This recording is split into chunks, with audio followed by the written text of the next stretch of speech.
a peasant, brokey, wagey, peon. Oh, it's misogynist, toxic masculinity. You're a beta. I'm 4-time kickboxing world champion. Pull up in the Bugatti Chiron. Sparkling water only. You're scared of bubbles. Pussy. But more on that later. At this point in time, there are so many different pills and ways to define them. It's all so goofy, all these internet terms. But I'll just formulate them in a way that I feel like is most intuitive or easy to understand. So we have a spectrum. At one pole, you have the blue pill. At the other pole, you have the black pill. Nobody really claims the blue pill. It's just sort of a name for people who are unaware of what's going on or who are in denial of what's going on. They deny that there is a problem with men or with society in the first place. Everything's going good. Then going down a little bit, you have people that acknowledge there is a problem, understand what's going on, but they favor explanations or solutions to this problem that are still counter to the red pill. It's important to mention that the red pill is largely a very right-wing ideology, at least according to the way politics have organized themselves right now. If you ask somebody if they're red pill and they say yes, there's pretty much no shot they're going to be culturally liberal. Next up, we have the red pill, which is so massive and hard to define, but I'll just do it anyways. It's the acknowledgement of all these problems, but also the belief that you can fix them. And it advocates for things like embracing your masculinity. People in the red pill believe modern men are not masculine and modern women are way too masculine. I'm still looking at it through the lens of gender dynamics because that's how it started, but the red pill has ascended that. Anyways, let's go down to the black pill. The black pill hasn't really gotten as large as the red pill, and it's still limited to topics of dating, pretty much, for the most part. The black pill also acknowledges all these problems, whatever, but it is the mindset that it's pretty much over for a lot of men who are average or below average. It's this heavy focus on genetic determinism and the way you look having the biggest impact on your dating life, and it also extends to your life in general. The red pill and the black pill both agree on this idea of hypergamy, which is pretty much where women date up. They want the top 20% of men pretty much exclusively because they face the burdens of reproduction, so they're more selective. But one of the biggest differences is that people who subscribe to the red pill would say that any man could get to the top 20% if they put in enough effort, enough work into themselves. While the black pill would say it's not possible for everyone, it's a largely genetic distinction. Now, it's obvious that by definition, not every man could get into the top 20% technically, but I think the red pill says there's so little competition and so little people who will genuinely work hard for a long amount of time that allows you to get into this top 20%. So that brings the question, which pill is right? And I don't know. I'm actually ashamed I know what any of this is. But in my opinion, nobody on the internet is going to be able to accurately prescribe why you're unable to get bitches. That's going to take some introspection on your part, okay? It could be for so many reasons, intrinsic or extrinsic, in your control, out of your control. It's probably a combination of all sorts of things. The way the black pill focuses on looks and the belief that looks are very important is low-key what a lot of people intrinsically think anyway. When you see a hot person and an ugly person together, you're kind of like, wait, this doesn't add up. What's going on here? And it makes sense, you know? Studies show that people judge each other within 1/10 of a second. When you see somebody, you have judged them within 1/10 of a second. Like,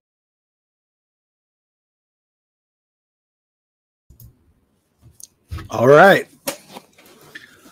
What's up, Benjamin? What's up, Alan? Oh, welcome back to Deliberating Dogface Dudes. Good to be here. Feeling feisty tonight. Feisty. going to argue some points tonight. That was an interesting little video. Lindsay, I would happen to agree. Or at least too dominant in this culture. I would have to say that that was kind of interesting. I hadn't really thought of it in that particular context, where I do agree that we're in a feminine society. I hadn't really thought of it in that overall context, but that was interesting. So he's describing pills. There's this idea that a lot of young people want to categorize things. So when we get the Matrix movie and they have the scene where it's like, well, take the red pill, you see reality, take the blue pill, you stay asleep, and you're just kind of naive and you go about your business and you don't really have to know what's going on. But once you take the red pill, you can't unsee these things. So the manosphere, they were already describing things that they were noticing amongst themselves, and they were playing the field. They were going on dates. They were hooking up with women. They were trying different pickup lines. They were trying to figure out, well, what's going on with technology now? A little bit has changed where women have phones and they're using dating apps and they're going to clubs, and the things have shifted. They've changed with technology. So recognizing that technology has changed the dating field in some ways, and then describing the situation as having taken the red pill, now you can't unsee that. So having this information, what it is, it's information, statistics, maybe some numbers, more or less anecdotal evidence. But the anecdotal evidence was reproduced over and over and over again by these guys who say, well, now let's begin to formalize this information into books and things. After posting blogs and forums, they'd receive the comments, they'd rewrite the stuff, and they'd publish books. So that has then been distilled down to viral Facebook posts, of which we have tonight, the 10 golden rules of the red pill. I just wanted to know at what point in this process that they personally call you. The women on the phone? No, the during the book process and the making the rules and all that kind of, where is it that they call you stands in that? Who's the you? Am I the me? Or Marcus. They call me up on the phone. Marcus.com. Yeah, I've got a website. I say, hey, we're talking about these issues, and they call me up and say, hey, I've got a book. Okay, what part in the process does that happen? I was just curious because I noticed you left that part out, and that seems to be an integral part of the process. Yeah, so a specific Reddit poster, an infamous Reddit poster, did make contact with me. We do have a copy of his book, and we're working with him to decide how we're going to proceed with an interview or live stream. He's never even heard of me, so it's not we. Maybe he knows John. I don't know. The guy that I don't know. Well, he saw my website. It's the reason for the I just want to say, in looking at this, this topic or this this genre, I guess it's my one thought is hasn't it always been this way? So I think that points to your comment, Marcus, that it's the technology that's really playing it out in this way where it's so defined and it's, you know, there's communities based around it. But I mean, thinking back in time, women were always looking at what they considered valuable in a man, and more attractive women are going to end up with more attractive men.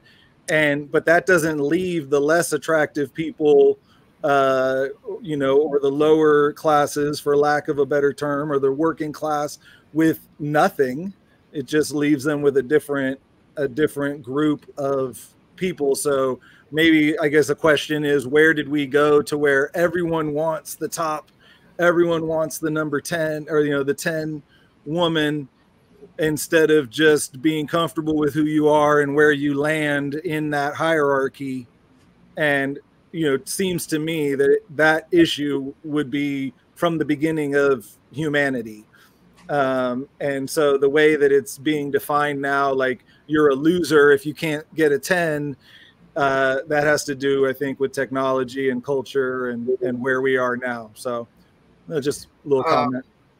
I wouldn't disagree. The whole problem is that whole thing that Marcus was talking about. They really kind of lump numerous things together. It's not just one thing. So specifically with the technology aspect of it, what the problem is before the technology, you know, you could isolate people, and that's just the way it was. You had certain groups, and you had a friend group, and that was from your little city or your region. You might go visit a group over here, like where I'm from.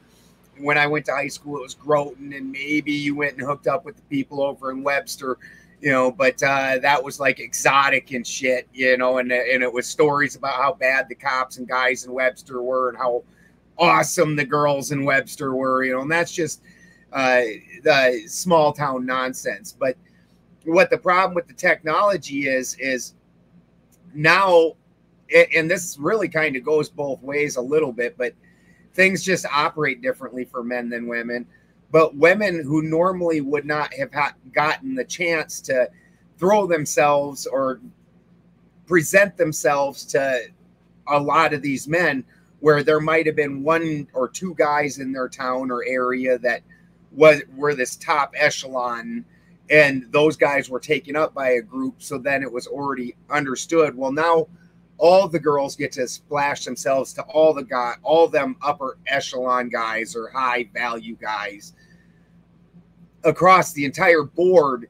So at some point in time, they don't even pay attention to anything below that, because now that they have a wide variety of good ones, you know, the 10s, well, why would you go for less? Well, you know, if you can shoot it. And the fact is while a lot of today's younger girls don't understand the difference between attention for just sexual purposes and attention for greater purposes, and they will take the sexual purposes and think that makes them valuable because somebody's just willing to have sex with them, and continue on with that until it's too late. A lot of times it seems, but that the technology's really spiked that just because of availability. When you're talking about availability, I'm thinking more in terms of the availability of information. So with the red pill communities forming on different message boards, using the internet to connect with other men and to share this information that would have taken years and years and years to hear your uncle and your dad talk about behind your back. So this is information that a lot of men who we might assume were born from into a single parent family, so they only had a mother at home. They didn't have male influence. A lot of these guys would never encounter this information unless they specifically went to these forums.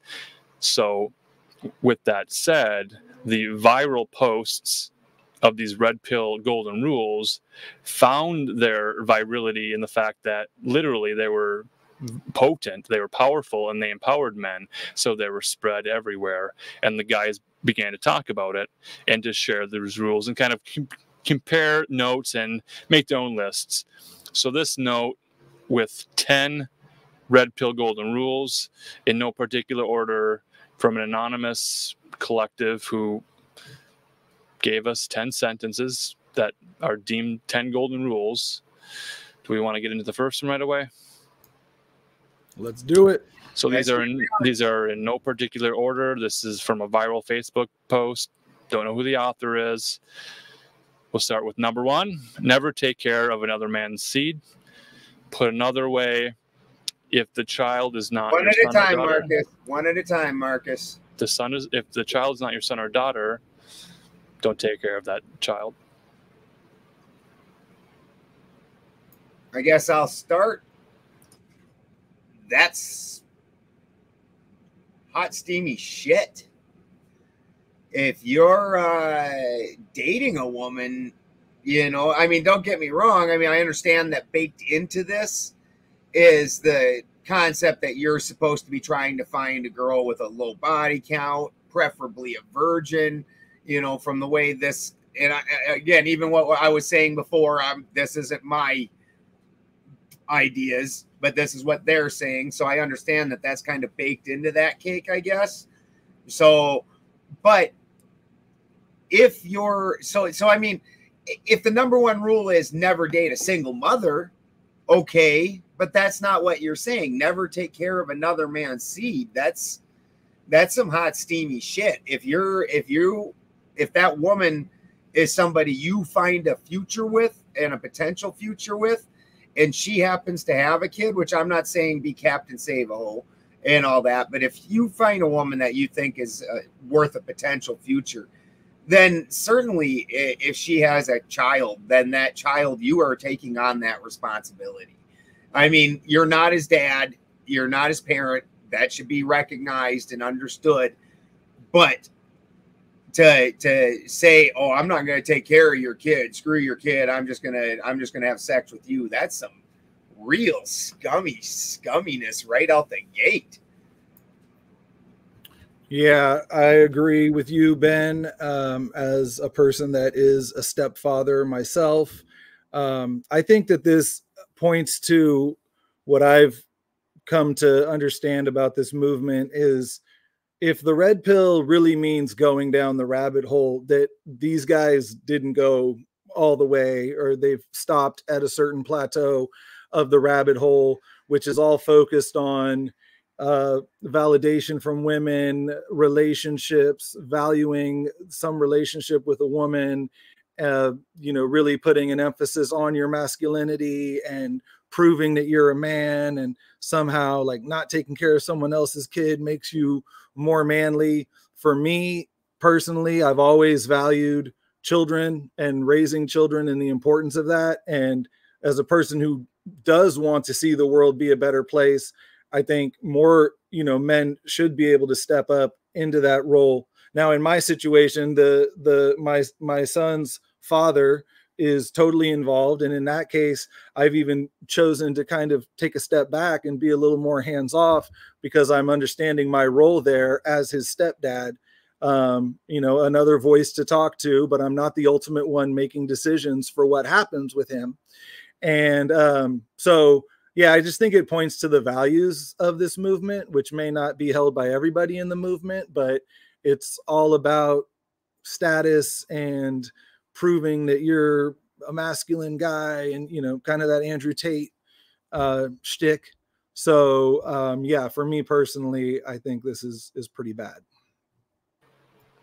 As a hard and fast rule to say never take care of another man's seed, period, doesn't take into account, well, what if she's widowed? What if the father has died? There's other considerations. This might also bring to mind the obsession they have with paternity tests.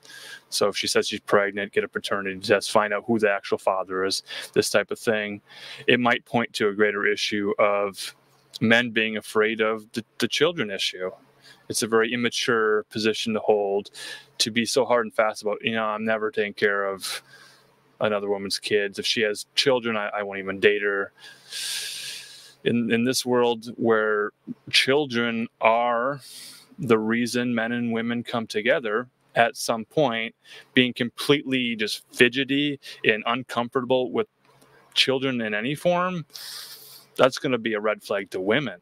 So that's not a good look for a man coming into a conversation. This hard and fast rule, there's got to be some nuance and some reflection to say, well, at what stage of your life, you're a young man, you don't want to take care of children, surely, but the red pill and these concepts are for men at every stage of life and all ages, right? Well, another point to add to that is the awareness that those children in those situations, single parent homes where their mom is the only one there, those are the ones that get preyed on by predators. So I think, again, these guys, you know, they're just focusing this philosophy on relationships and feeling dominant and feeling like a player and they're not really looking at the actual issues, the actual truth of what's going on in the world, and playing a part in trying to I mean, you can't do much to prevent human trafficking, but you could take care of a kid and make sure that that kid is safe. And to me, that's playing a part. Yeah, it's the flavor of the never take care of another man's seed. If you differentiated never date single mothers, I could handle that.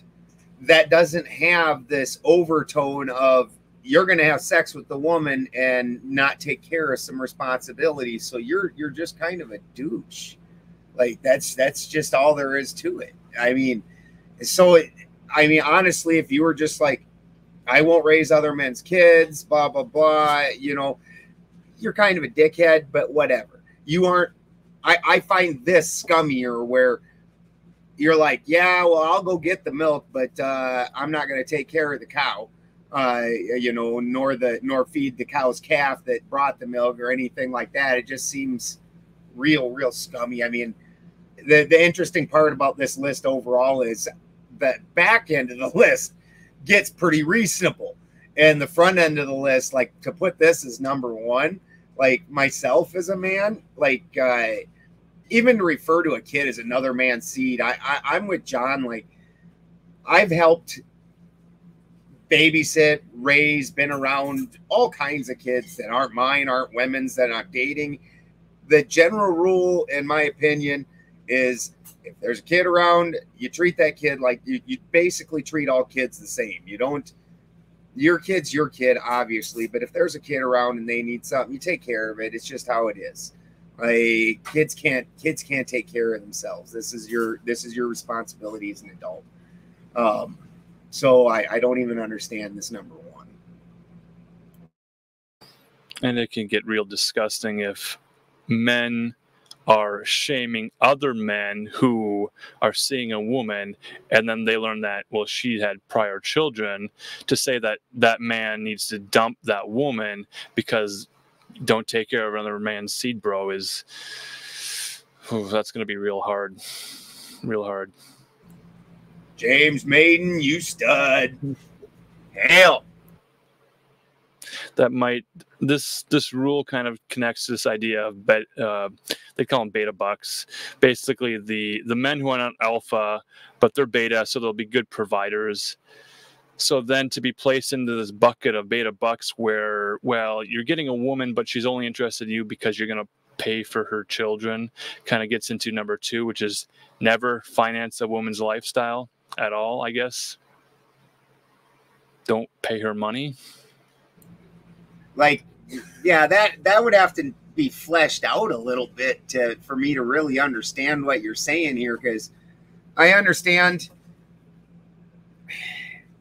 there's gold diggers type women, woman that might just be financially needy, where she is.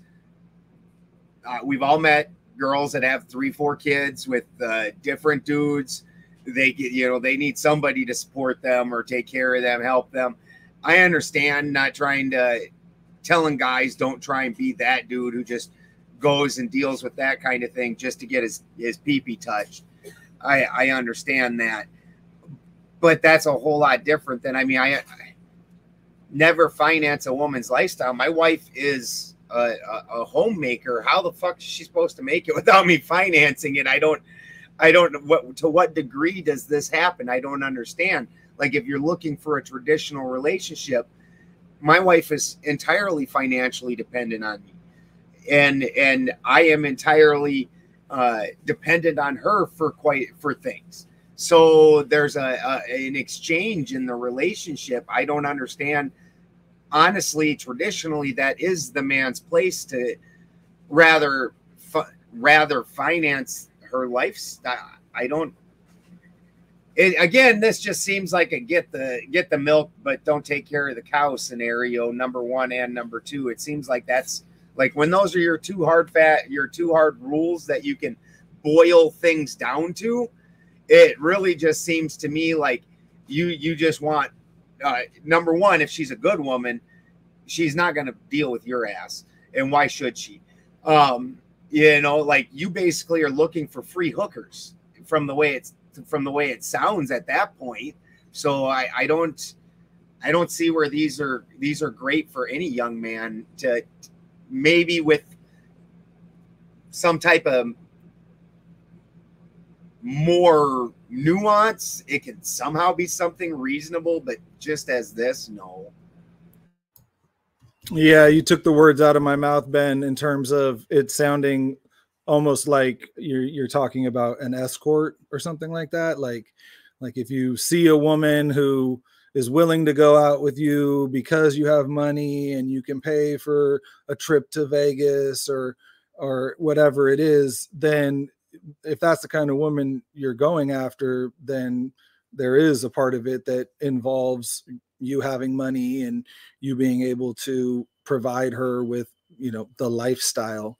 But yeah, if you're looking for a woman to settle down with, then that implies some type of economic partnership, you know, whether it's the man providing completely for the woman or both people working together to create a lifestyle and sustain a lifestyle.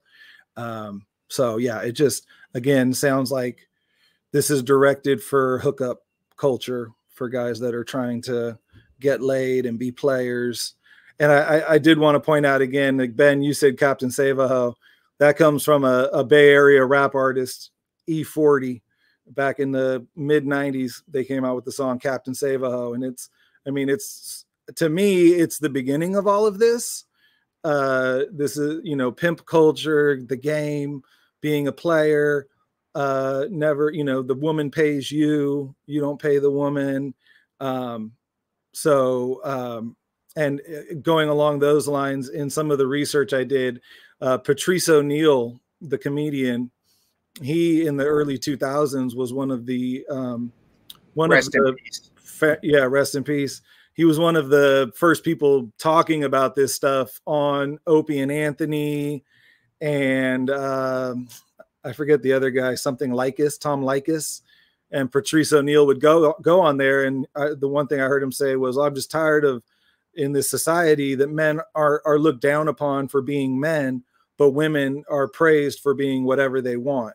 And so apparently that had some influence on the growth of this philosophy. Well, I can totally understand that. What I don't, our society never tends to go back to reasonable. It's like, oh, here's something really stupid, I'm going to go ahead and react to it with something equally as stupid. I can totally see what you're saying. Well, someone has to pay bills somehow, some of the time.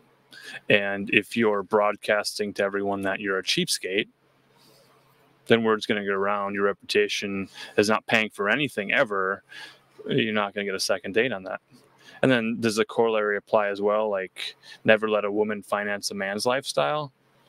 At some point, the money conversation is going to come into play, where you're going to want to do things together. Money's going to have to be discussed at some point, but to make it a focus of a hard and fast rule to say never finance a woman, it's not making much sense.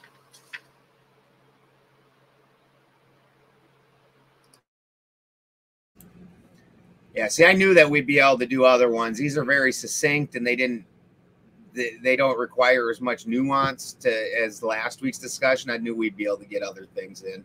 Go ahead with number 4, number 3. Number 3. I think we're all kind of on the same page. And Jared, what's up? Number 3 of the 10 golden rules of the red pill: don't let her looks turn you into a sucker. So this is the first reasonable rule that we have, and that I would agree with. Hard not to agree with this. Don't let somebody's looks. But in that, I would also put that they already have this whole baked into it that the only valuable women are these women that are physically 10s or 9s or whatever number they think that they're, you know, I assume that they're shooting for the top 20%, the same as they're claiming women are doing. So you're already putting hyper emphasis on the looks. That's already got you choosing now, instead of choosing a woman based on your compatibility and your what you want.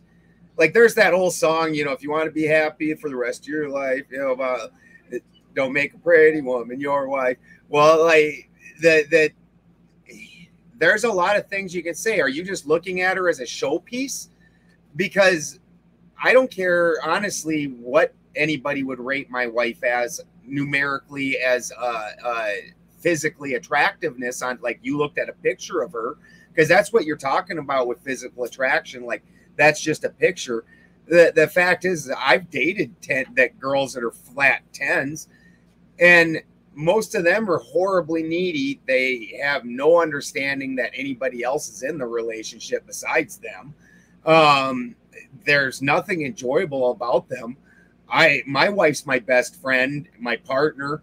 I truly enjoy being around her. When she's not around, I fret and I'm miserable. Not because I can't function, but because I feel like there's a piece of me, and it's like I don't rely on her to do my things, but when I'm not with her, I don't like it. I mean, I'm not a little kid who can't get by without it. Christy and I spent, you know, just this last weekend, we were apart for like 3 days. And when we moved here, I spent, heck, the year we moved here, I think I only seen her maybe a third of the year because we were busy. But I would definitely prefer, my life is greater and richer and more enjoyable when she's in it. That's a fact. That's why I married her. And to isolate yourself down to something based off of physical appearance, which is a fleeting thing at best. At best, that's you're already putting yourself on a real dumb level. So I think that's already kind of baked into this, because you're looking for the higher value women. But I do agree with the sentiment. Don't let people's looks turn you into a sucker. In fact, I have a rule where, especially with politicians, if they're attractive, they are probably extra evil. Yeah, like, because they're going to get away with more shit. A la Gavin Newsom. Not that I think he's attractive, but I would say a much better way to word this would be treat women with the same respect despite their looks. Now, it doesn't mean don't have any discrimination, and it doesn't mean you have to, you know, pay as much time or attention to each woman, but to be respectful, kind, hello, well-mannered is going to go a long way with everybody in life. And it's going to help you to not turn into a sucker just because this girl's really hot, and kind of make yourself look like a fool, or, you know, trying too hard. Right. And also, I've had many situations where I ended up falling for women who I wasn't really that attracted to in the beginning, but by getting to know them more and knowing their personality, they became more and more attractive. So you're kind of, yeah, again, this is obviously aimed at, you know, you're just going for these hot women and you have to act cool, even though they're really hot, you know, but yeah, there's something deeper to it. Might be a fear of Medusa. If it literally reads, don't let her looks turn you into a sucker, is this a concern about making eye contact? If you can't even make eye contact with a woman, feel calm, how are you going to get even closer and approach her and have a conversation with her? If you're so befuddled by her looks maxing and her glow ups, there's more problems in your own life you'll need to address. There's also the idea of ugly ducklings for men and for women. At some point out of high school, out of college, getting through the stress eating and the baby fat, and finally having the adult ability to feed yourself well and work out and exercise and buy clothing. At some point, that's the goal, is to look your best, to feel your best, to dress your best. Not everyone is dressed their best at a grocery store. If they're running errands, this type of thing, you haven't seen her at her best. So how would you even know what she looks like? More questions than answers here.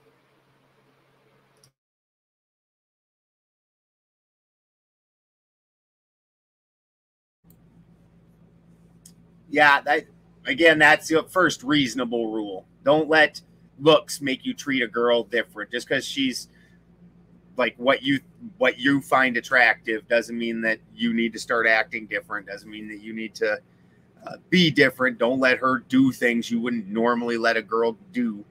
Like, you should, no matter what they look like, that shouldn't even be one of the particular factors that you're looking at, with the idea that obviously you need to be attracted to a partner. But don't let that should not be a big consideration for you. Does that bring us to 4? Pay attention to her actions, not her words. Actions speak louder than words. This is honestly, I feel like this should have been like number 1 in large capital letters, and it needs to apply for interactions with human beings. I think that this is, in today's society, where we all are in this emperor wears no clothes world, where we all need to pretend things for other people's benefits. I think that this is just a rule that people need to, like, write that shit on your hand. Like, people should be keeping this in mind all the time. So I can't agree more in a dating scenario. 100%. I think you could couple it with number 3, where just because she's good looking and you think that she's super hot or whatever, you know, don't let her do things that you would not. High spookums. Don't let her do things that you wouldn't do. If the chick acts out of line, just don't date that chick. And, you know, again, this just is a good one, period, for all of society to start really buckling down on. Write it down on your hands, people. Hi. Also, if you want a free cat, you can't have this one. You can have money. This one kind of doesn't seem to fit with the list. Pay attention to her actions, not her words. If you're so focused on looks and I don't know, it almost seems like this one you're now looking for an honest woman by looking at her actions, a woman of integrity. All of a sudden, that's important. Obviously, this is an important rule for life in general. Pay attention to people's actions, not their words. But yeah, I guess I'm just a little thrown off of how it fits in with this list, right? Like, what's she gonna say to you?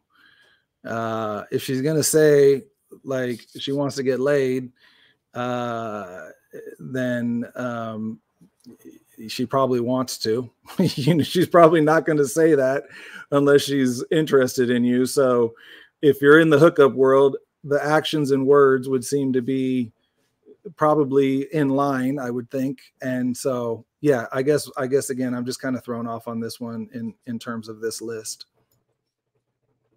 You touch on the integrity. I suppose there's an aspect of accountability. Is she doing what she's saying she's doing? And also applies to men. Is he doing what he says he's doing? So to make the declaration, you know, pay attention to her actions, not her words, seems to stem from a distrust of women to say that they're going to say one thing and then do another thing. So keep your guard up and always be expecting her words and actions not to match up, which then already puts a wall between you and her, not allowing for sort of connection and intimacy that might otherwise happen. So far with these golden rules, they seem to be easily misinterpreted and could actually backfire and cause the man to be forever alone if he's not, considering that there's nuance to this and there's some misunderstanding. You kind of cleared that up for me a little bit, Alan, because I have had situations where I've been in a relationship with a woman and all of a sudden she's losing interest, and I can tell she's losing interest by her actions. And then when I say, hey, like, it seems like there's something wrong. No, there's nothing wrong with me. There must be something wrong with you.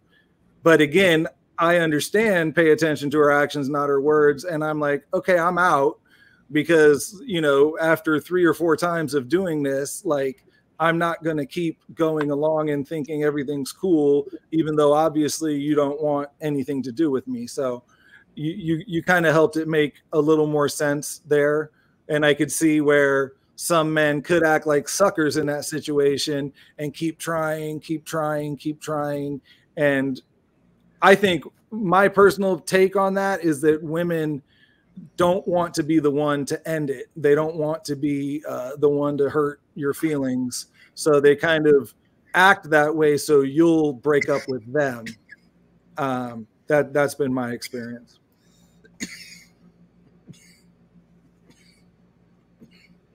And that gets us into number 5, kind of getting into a trap where they can't break up with you if you're signed a lease together. 5 says never marry or move in with a girl unless you've known her for, they say, 1 to 2 years.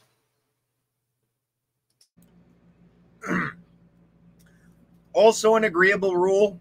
I don't know that I would just put that for rules for dating. I would tell my daughters the same thing. I have 3 daughters.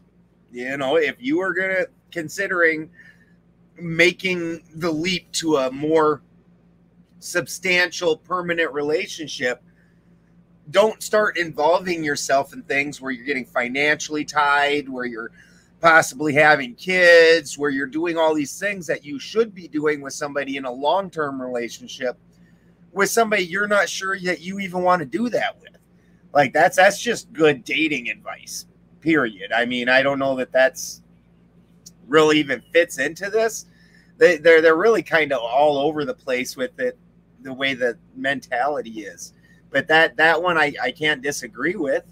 But again, I would give the same advice to my daughters. Don't go running off and getting married to some dude you met 2 weeks ago. In 6 months, you might realize you hate that guy. Like, you can't stand him. Like, it doesn't make sense. So I think that's probably just good advice for a dating person.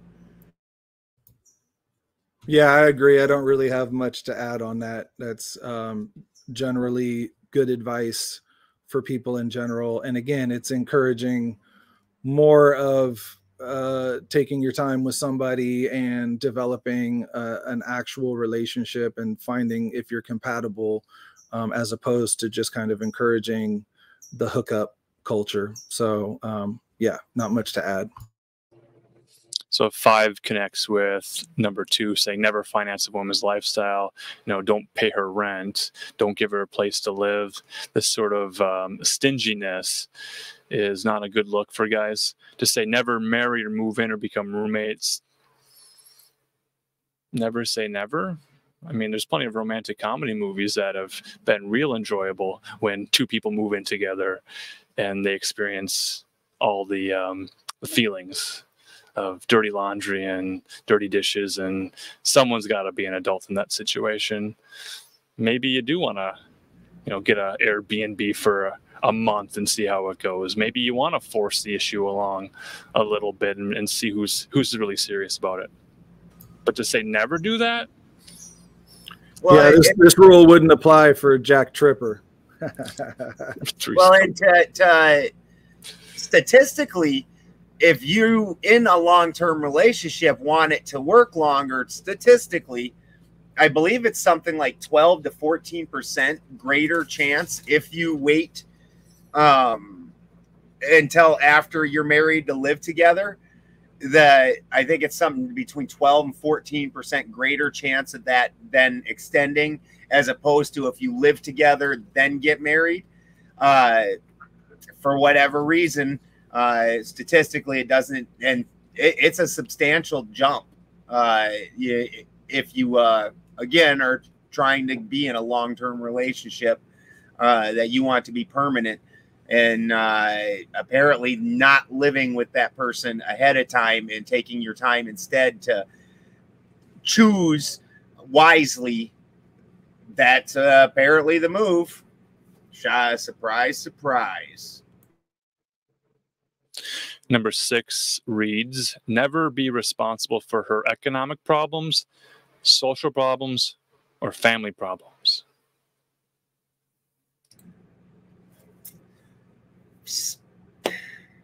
I mean, didn't you cover that with number 2, kind of? Never finance a woman's lifestyle, never be responsible for her economic problems. Is that not a bit redundant?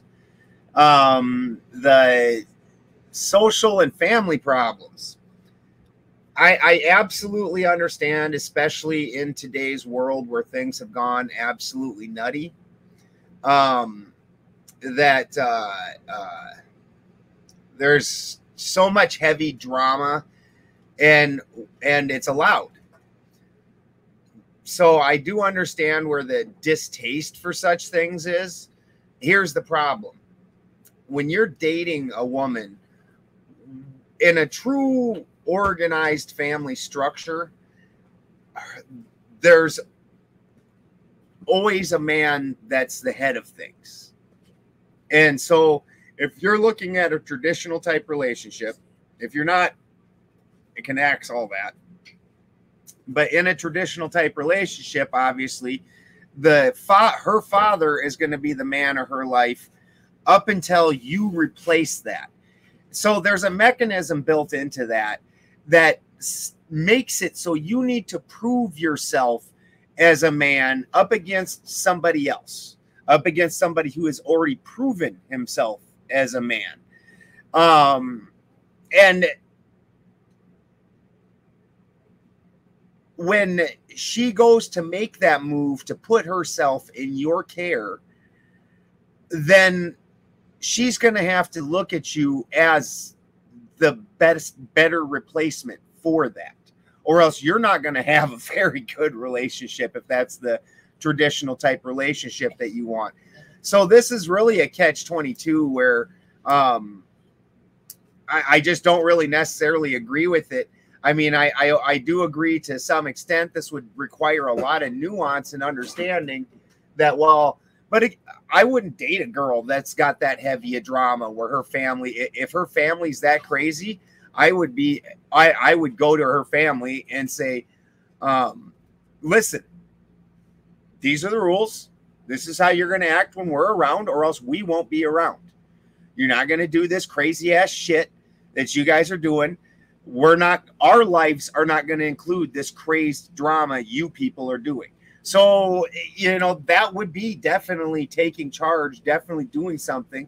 I'm not saying that you should get involved in all her brother does this and blah, blah, and you're out in the middle of the night doing crazy shit with her brother, trying to get him out of trouble and shit like that.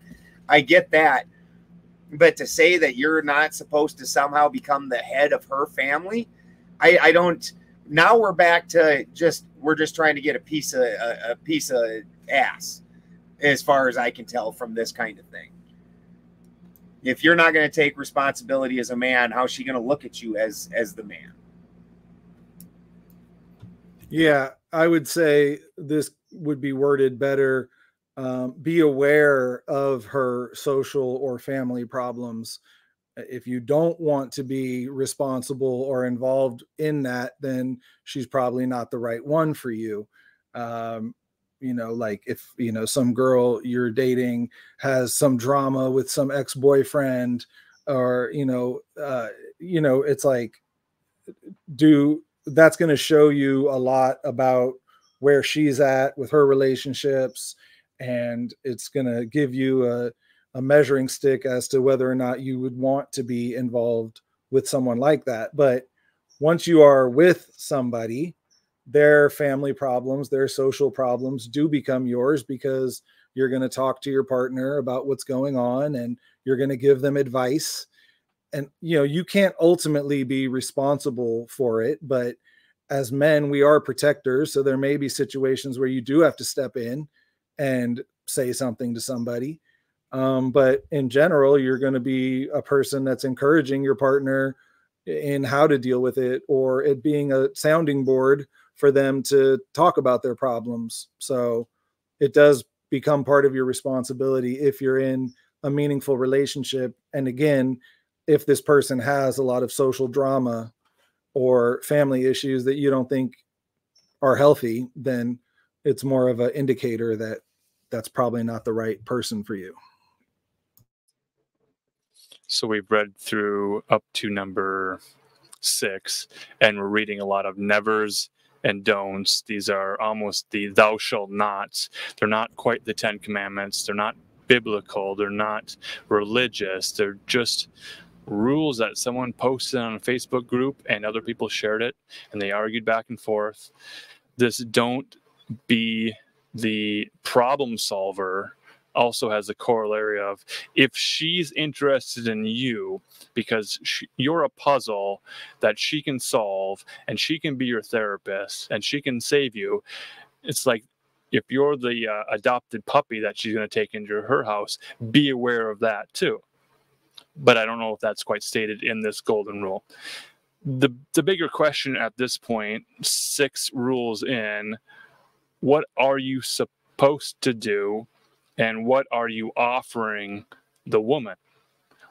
If you're not supposed to open your checkbook and pay for dinner, what are you supposed to do? How are you supposed to, once you've gone on a date with a woman, let her know that you have things and skills and opportunities to entice her with, reasons for her to want to stay with you?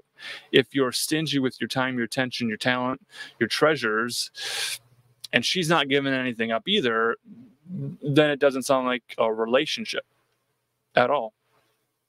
So how can these be rules of a red pill if red pill is strategies for maintaining or for navigating through relationships? These seems to be more black pill doomers, sort of saying, well, men and women are going to be at war. They've always been at war. There's no reason to even communicate with them because you can't trust them. You can't spend money on them. You can't live with them. You can't do anything with them. This is just instilling more fear to even enter a dating pool, it seems.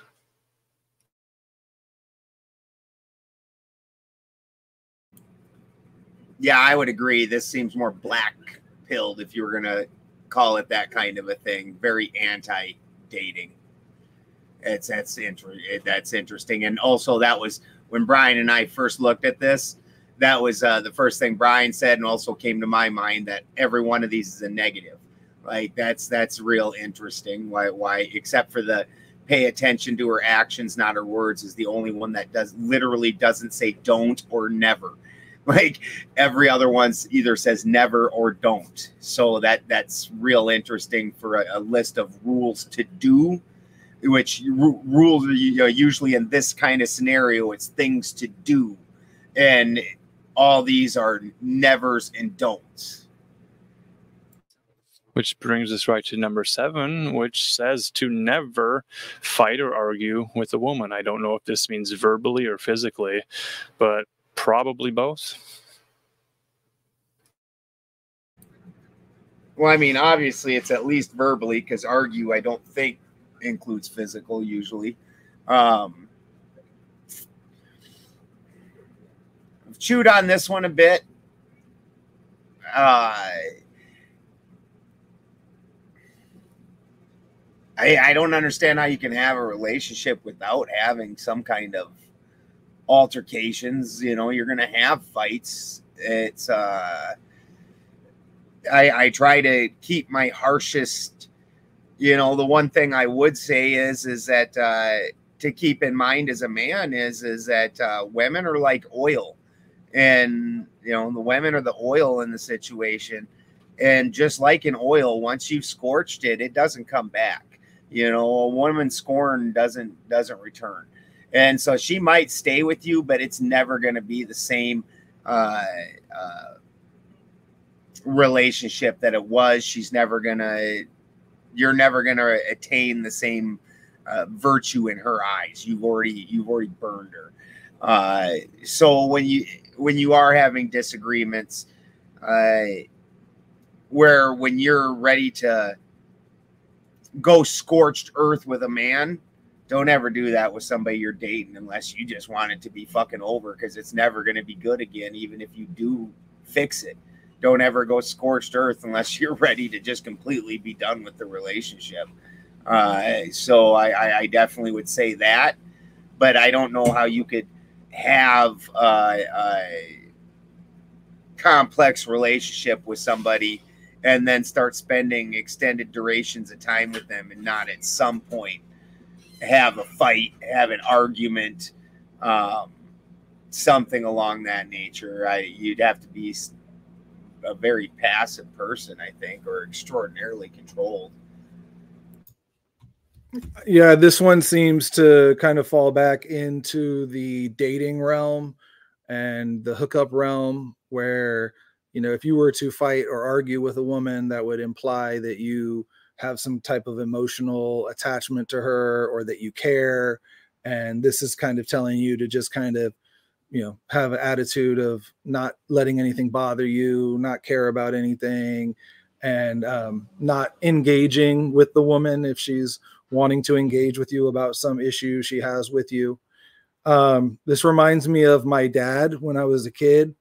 I would just be amazed at how much, because my mom was just a ranter, you know, and I won't say verbally abusive, but, you know, she was definitely like the dominant personality, and she would, you know, snap at my dad, and he was just always super calm about it, never really talked back. And then when me and my sister got to the age where we started talking back, then I started noticing my dad talking back a little bit more. But it took for me to get quite a bit older to be better about not engaging in arguments, you know, or like knowing when to bow out, and like you said, Ben, like going full scorched earth. Yeah, this is not advice for people who are actually trying to have a relationship, because having a relationship with somebody is going to involve having differences and either working through those or finding that you can't work through them. It's a huge part of any relationship, and especially for me as I've gotten older and the relationship I'm in now, that we've had plenty of arguments and disagreements, but ultimately they've made us stronger.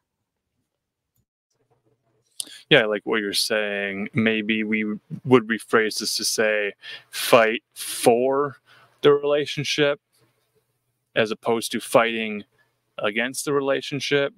If you take the rule as never fight or argue with a woman ever, then are you in a place of avoidance and constantly avoiding certain conversations?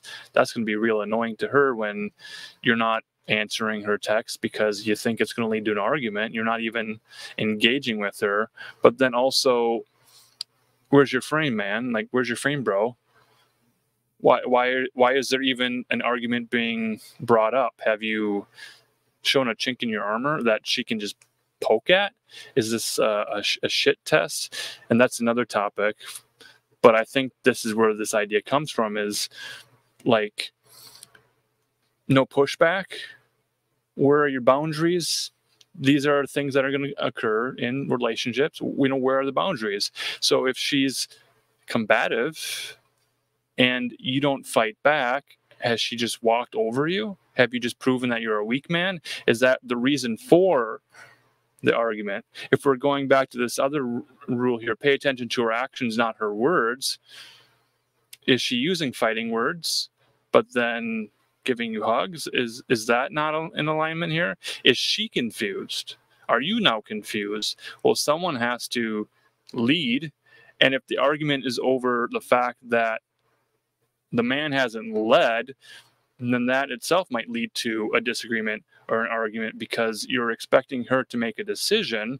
So in an egalitarian way where, her vote is 50% and your vote is 50%, well, you're always going to be in a tie. So someone has to be the tiebreaker.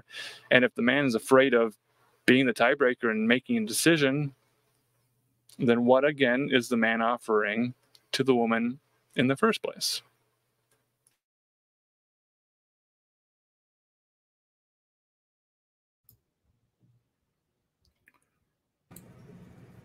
Very simple list. And hail William.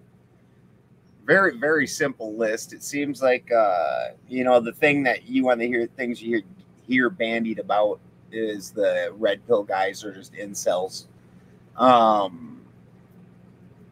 Sitting in their parents' basement, and you could see where maturity-wise, a lot of these just don't even make sense. And there's some of this just doesn't seem like it should go together. Like it really doesn't make sense.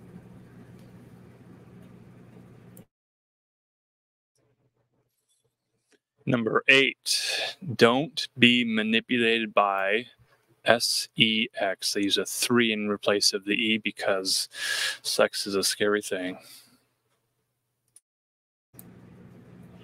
Solid rule to teach young men. 100%. Solid rule. That's, just in general, if you, in this whole dating scenario, if you want to be a highly desirable man that is going to have the best chance to get a very good quality woman that you're going to be happy with, the first thing to do is make yourself as a man. So that includes not chasing after, when I was young, the way we call it, chasing after tail. The guys that chased the tail, that's all that they did. They got enough money to go out and get laid and do things like that. The dudes that were trying to make something of themselves, that eventually had a wife and had a real good life, those guys weren't chasing it. They were chasing being a impressive man. And when you become an impressive man, impressive women are interested. So it's a good rule. Yeah, I mean, I think, again, it's interesting for this list because part of this list seems like you're manipulating for sex. So how are you exactly being manipulated by sex? If you're following all these rules, then in theory, she's not manipulating you for money. If she was, again, we're getting borderline escort area, which I do think some women operate that way. I've known of women who operated that way. They wanted to take the trip somewhere, but again, those men are, I guess these guys would call them simps, that they're gonna pay money and flash their money. They have the money, and that's going to allow them to hook up with, hot chicks, hot young chicks. So yeah, I just kind of wonder what they mean by being manipulated by sex. What's she manipulating you into? Yeah, this list is confusing.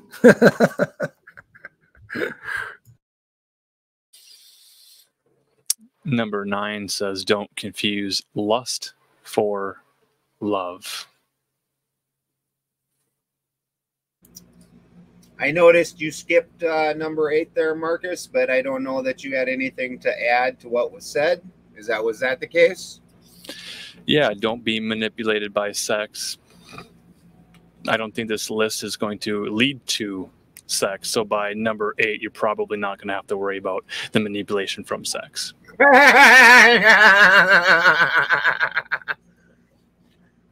right.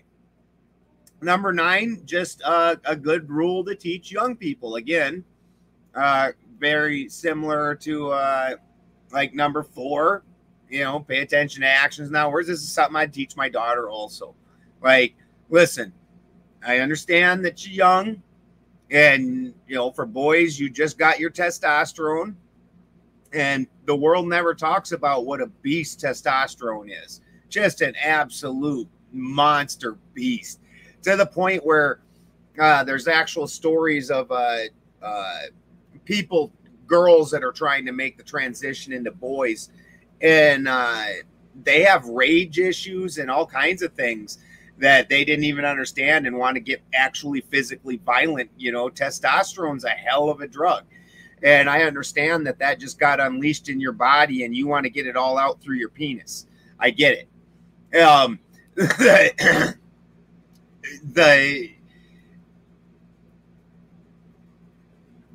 Just because you have that feeling, that doesn't mean love. Just because she makes you, gives you them butterflies and those gig, you know. And but again, I would say the same thing to my daughter. You know, it just because he makes you feel all whoo doesn't mean that you're in love. Just because today things are awesome. This, I think, kind of ties into the don't move in with somebody or marry them for 1 to 2 years, because that first, especially when you're young, you got a lot of hormones to work out. A lot. And for that first 6 months, you could hell not even know each other's name. You're so busy just bumping uglies. So 100% don't confuse lust for love. That's just a good one to pass down to young people, period.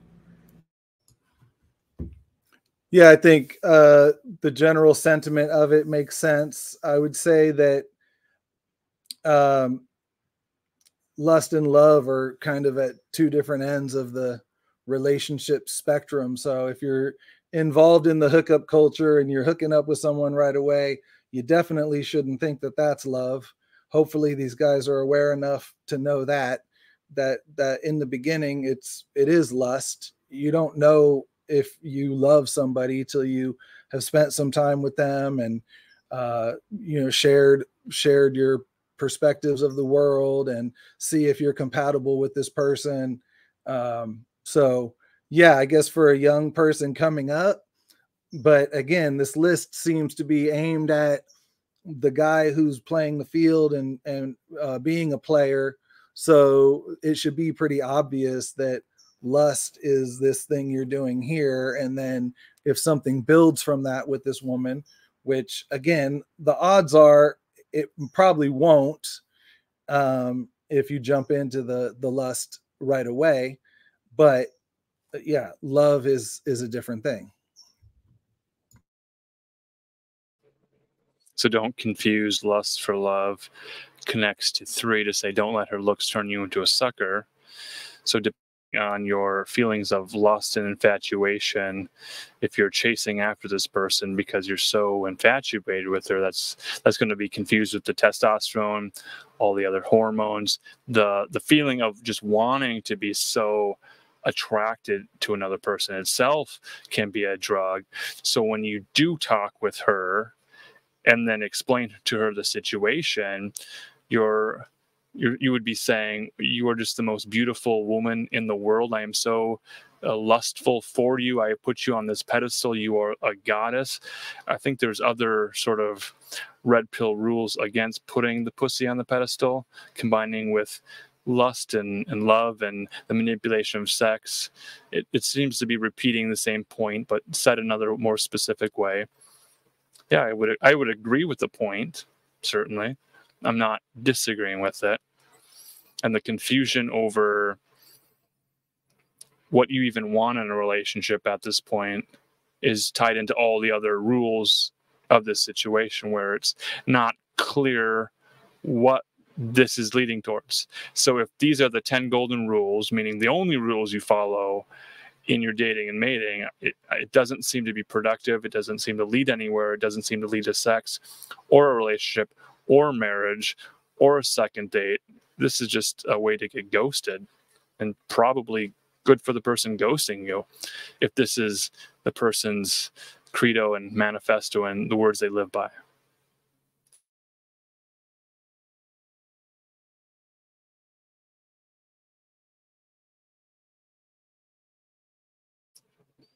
So we'll move on to number 10 then. Number 10 is a little bit longer. There's a lot of words here, and it's all in caps, so I might have to shout it to you. Never beg for female attention or validation. Never seek female companionship for happiness. Never attach yourself to a person or a business or an organization. Always attach yourself to your mission and purpose in life. Do I do a 10 hut or a soldier or a, what do Marines say? Semper Fi or chest bump? Hoo-ah! That's what it is, the hoo-ah, okay. Again, just good rule of life. It's a very confused list. Good rule of life, though. Definitely don't beg for anyone's attention or validation. And it's really amazing because if you chase after it, you'll never get it. And as soon as you stop chasing after it's when you get it. And you actually go to try to make yourself a more impressive person. When, again, getting back to, if you want the high quality woman, the high value woman, which I don't put because I also noticed that in all those lists, attractiveness is the very first thing, and that would be my very last. I absolutely am about just the basic, the loving mother goddess body as opposed to the young woman body. I understand that visually the young woman body is the attractive one, and it's not the one I would seek, not the one I go to. I mean, I'm an older person that's, had children, but the loving mother, somebody that's going to take care and nurture and understand, that's the person I'm interested in spending my time with. So don't seek after. That's when you will start getting, because you are self-validating. You're becoming something you're impressed with. And that's when other people, they're like, well, why are you so impressed with yourself? What you got going on over here? Maybe I want a piece of that. That's when they start coming poking. So never seek any companionship for happiness. Again, self-validation, this is just good stuff. I'm not sure how this really necessarily is just like a dating thing. I don't see how this fits in with trying to get laid or to try and develop relationships. It doesn't. Never attach yourself to a person or business or organization. Absolutely agree. Until it comes time to have a wife. Because you should not, like Christy, just like with her inner social circles and even her family, everybody is aware that there's only certain things you can do before you trigger I'm coming. And it's not going to be good when I get there. And everybody knows who she's with. There is definitely an attachment, but for the most part, your purpose in life, the thing that you want to be, your self-validation, that is the thing. And the rest of that becomes derivative of it. So, I mean, this almost seems like they're like this weird mix of hookup or a relationship or whatever they got going on with like something off of a gym wall that's very inspiring at the end. It's weird. This reminds me of what we used to call the no game, which is you're not trying to have game, and by not trying, then you do have game. It's kind of Taoist. Actually, there's a movie called The Tao of Steve, which is all about this. It's this heavyset guy, works in childcare. It's not based on me, but like it's basically like the Tao of Steve. Like all Steves have this sense about them, and the opposite of a Steve is a stew. And and he just doesn't, acts like he doesn't care, and so then he hooks up with all these different women. And anyway, but I find it interesting that and I'll say the last line, yes, always attach yourself to improving yourself, self-improvement, and then that will lead to your mission and purpose in life. The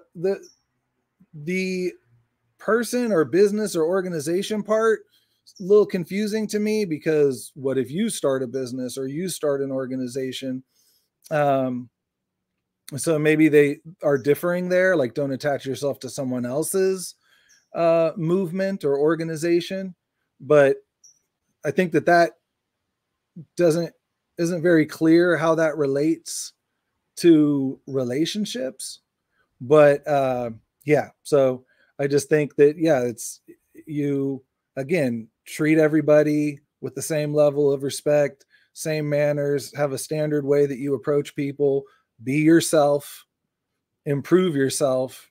And yeah, that's, I mean, ultimately, I think that's what this is saying. So I won't say I don't agree with it. I'm just not clear on not attaching yourself to a business or an organization. I mean, maybe they're just pushing you to be an entrepreneur and do your own thing, which I think that would be a positive message as well. Yeah, this number 10 of the 10 golden rules of the red pill viral Facebook post, they're fitting foreign here, so you kind of have to address them one at a time. The never join an organization, well, if you're telling someone to never volunteer, then you'll never have that opportunity to meet like-minded people who are positively doing something in the community. That could be a very attractive look and could be a great way to join a network and have some social clout and meet people. So to say never do this, never do that, again, what do you do, and do you have any maxims to follow? Is there any instructive behavior to do?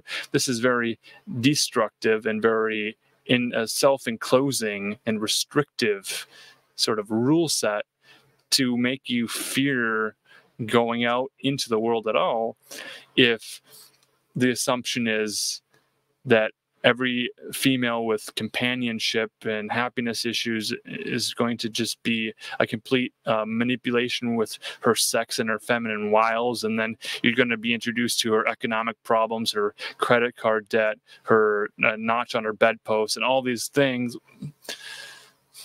If this is, I think maybe I figured it out. This itself is the shit test to other men to say, stay out of the dating pool, so that leaves more women to us at this point. Is that sort of the thinking here? Yeah, I'm not, again, this is a boiled down thing that I'm sure there's supposed to be more nuance. Unfortunately, I'm not real, I'm a little scared of the nuance. Marcus there did receive a book from one of these more well-known figures in this community that his posts were the ones that were getting picked up and reposted. And he's decided to boil his wisdoms down and write a book. And in a spider meeting, Jim's received the book. Well made book. So this guy ain't fucking around. I mean, it's high quality. The things that he was saying in there, pretty hard to stomach, pretty hard to listen to. Had a whole chapter about taking advantage of the Ukrainian refugee. You know, basically, war. You could boil that down to just war refugee women that are extraordinarily needy and using them for gratuitous sex without having to give up much. I was like, woof, that's you're pandering to some bad people. Like, that's some not at all manly behavior. I can understand that the community from the other side, the way they paint the community is they call them incels, involuntarily celibate guys that just live in their parents' basement and can't get their peepees touched because they're just horrible people, and this does nothing to dissuade that. That book does. Like, oh, okay, I see. So I don't even. Yikes! This is was part of the impetus to starting the show. Is young men need to understand that there is a much. I don't agree with the feminist vibe today. I don't agree with the way things are being ran today. Going into that is absolutely not the answer. Treating women like trash and becoming a player or whatever, and having women doing all the things that make you less of a man does not penalize them. I tell you that. This is no different than taking and cutting off your own hand to spite your enemy. Like, haha, I taught you a lesson. Like, don't become less of a man. That's just ridiculous. Yeah, Ben, you made a comment earlier, and my wife was mentioning this as I was kind of going over some of the ideas in the philosophy, but she was saying if this is a reaction to feminism or this idea that there's this, women wanting to take over the world, that it's a total swing back of the pendulum to the opposite extreme. In some cases where, the men are now going back to, trying to say that they're so much more dominant and they don't need women. And so it's kind of like they've become what they hate, which tends to happen a lot in these dialectics. So just wanted to make that comment. Yeah, I agree with those comments. If the manosphere is a place that, however it's encountered, seems to lead towards kind of a black pill humor and shock value, and to kind of, in a way, troll what they would consider to be weak blue-pilled men, to sort of say, we are so red-pilled, we've moved to the black pill and transcended all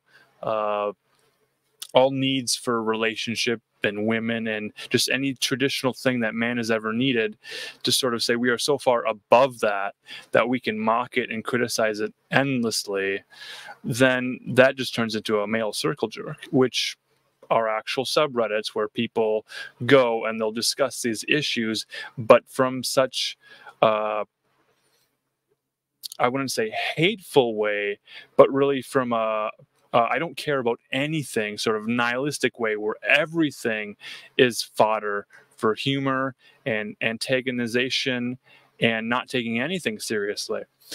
So to step into the manosphere and see that's the level of maturity, those are the leaders of the pack, the heads of the class, the graduating class that the freshmen are looking up to get up to speed, and then they encounter all kinds of black pill humor and nihilism. Then they go and they misrepresent it in a way that they haven't fully understood, which then paints it as a picture of toxicity. It's difficult to argue to say that these male spaces are not toxic or are not growing fruit that any woman would ever want to even taste. I think that's where the pushback from sane, rational, intelligent people who have been in successful marriages needs to come from. A lot of the lonely men epidemics, the involuntary celibates, the NEETs, the not in employment, education, or training, there are so many banners and umbrellas and filters and pipelines to lead men to online communities that try and keep them contained there without ever growing or solving their problems. So to then sell solutions in the terms of mentorship groups or coaching or books, that's where a lot of pushback comes from all sides, to say we see this as a grift. And then they'll point to Andrew Tate specifically and say, see, he's the guy, he's the grifter, he's the guy that's painting a broad stroke in terms of what a male red pill influencer looks like. So then the target's on his back. But is he even genuine? Is he just the controlled opposition? So then the other questions begin to raise, well, what is the purpose of the propaganda and banning certain forums, promoting others? This gets into like conspiracy theory, and that might lead us to another article where a woman discovered the red pill and was shocked by what she found. Yeah, go ahead and let's hit us with that.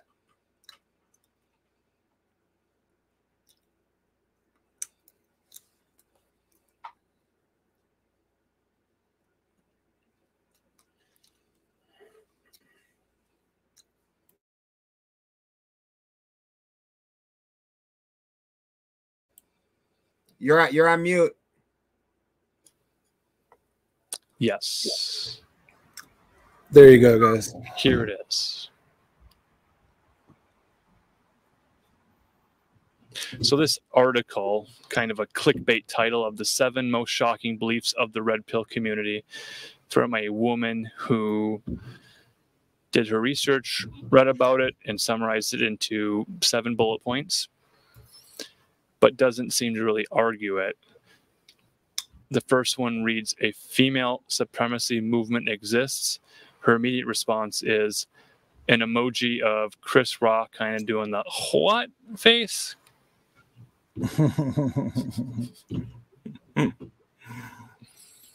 Interesting. I would absolutely agree. Female supremacy. I believe we live in a feminine society, at least the Western world. We've lived in a feminist society for a very long time. And I watching a lot of these debates and, you know, doing some research and whatnot, I've noticed a lot of people are just not intellectually evolved enough to even be in the debate world.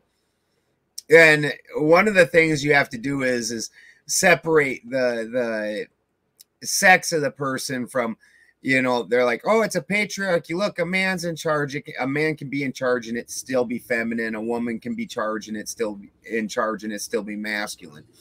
I mean, through most of our adult lives, England, the Queen was the monarch. There wasn't a monarch here. There's all kinds of women in government. It's the flavor of society, and we live in a highly feminine society. And as far as dating goes, where this gets in is the understanding, and part of these things I agree with. You know, well, no fault divorce, I agree with quite a few of these things. But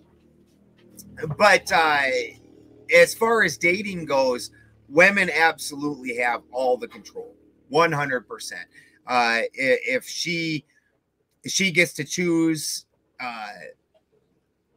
she's the gatekeeper of the sex. If she changes her mind later, that can cause issues. She can go back and just retroactively, through guilt, say that she doesn't want it, and now the guy's in trouble. If children are produced, like the state where I'm from, I was a single dad to my youngest 2 kids. And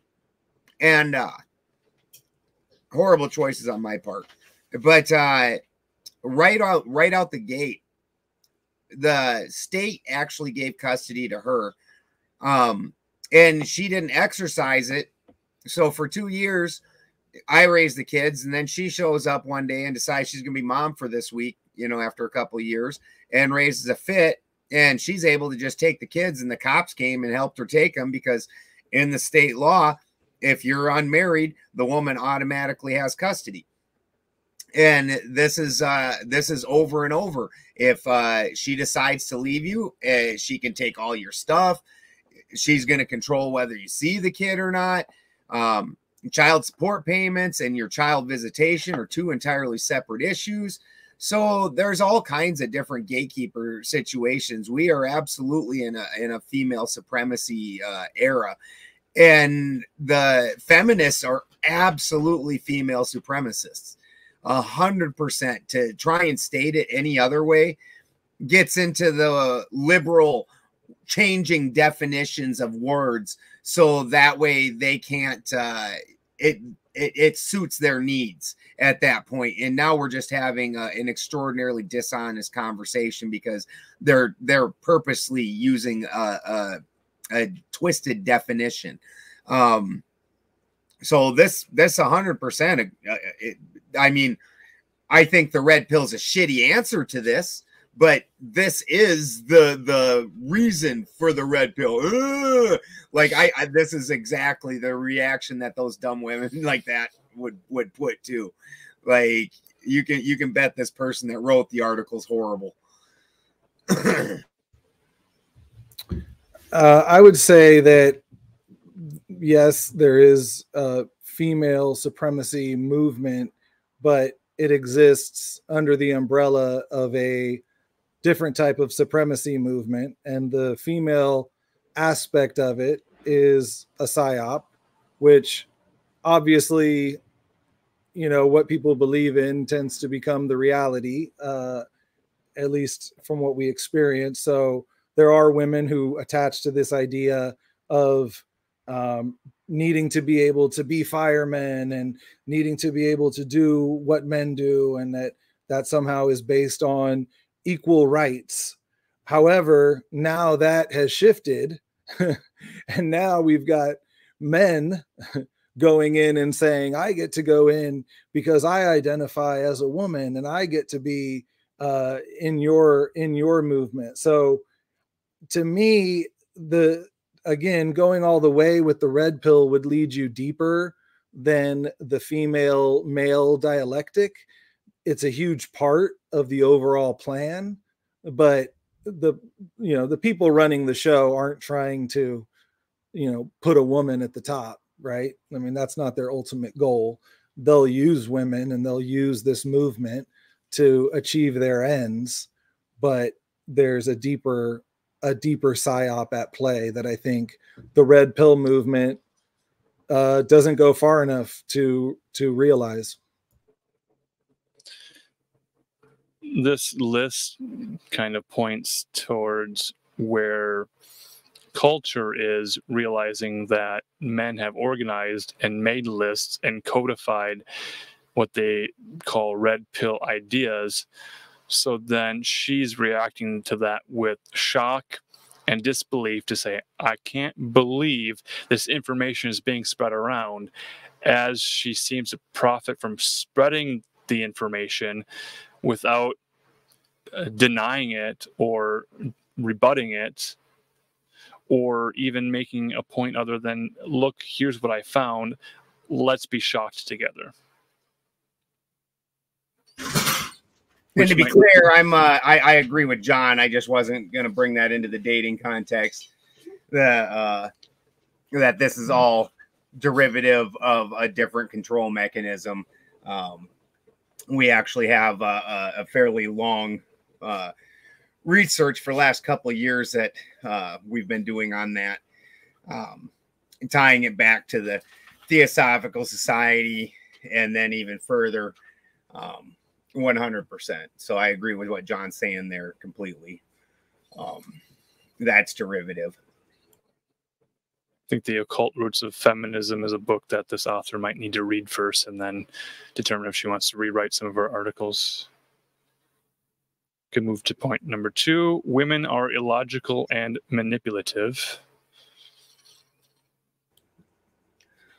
I mean, it's a little on the nose with it, but yeah, that's how that's to say that and not like she's saying it. She knows that that's true, but to say it to like in such a derogatory way, say the quiet part out loud. So when in the number 1 at the end of it, there was a thing where it said soft power. So there's got to be an understanding that women can't rely on actual force. So manipulation is always been their version of force. You can't say you don't get to have any kind of power.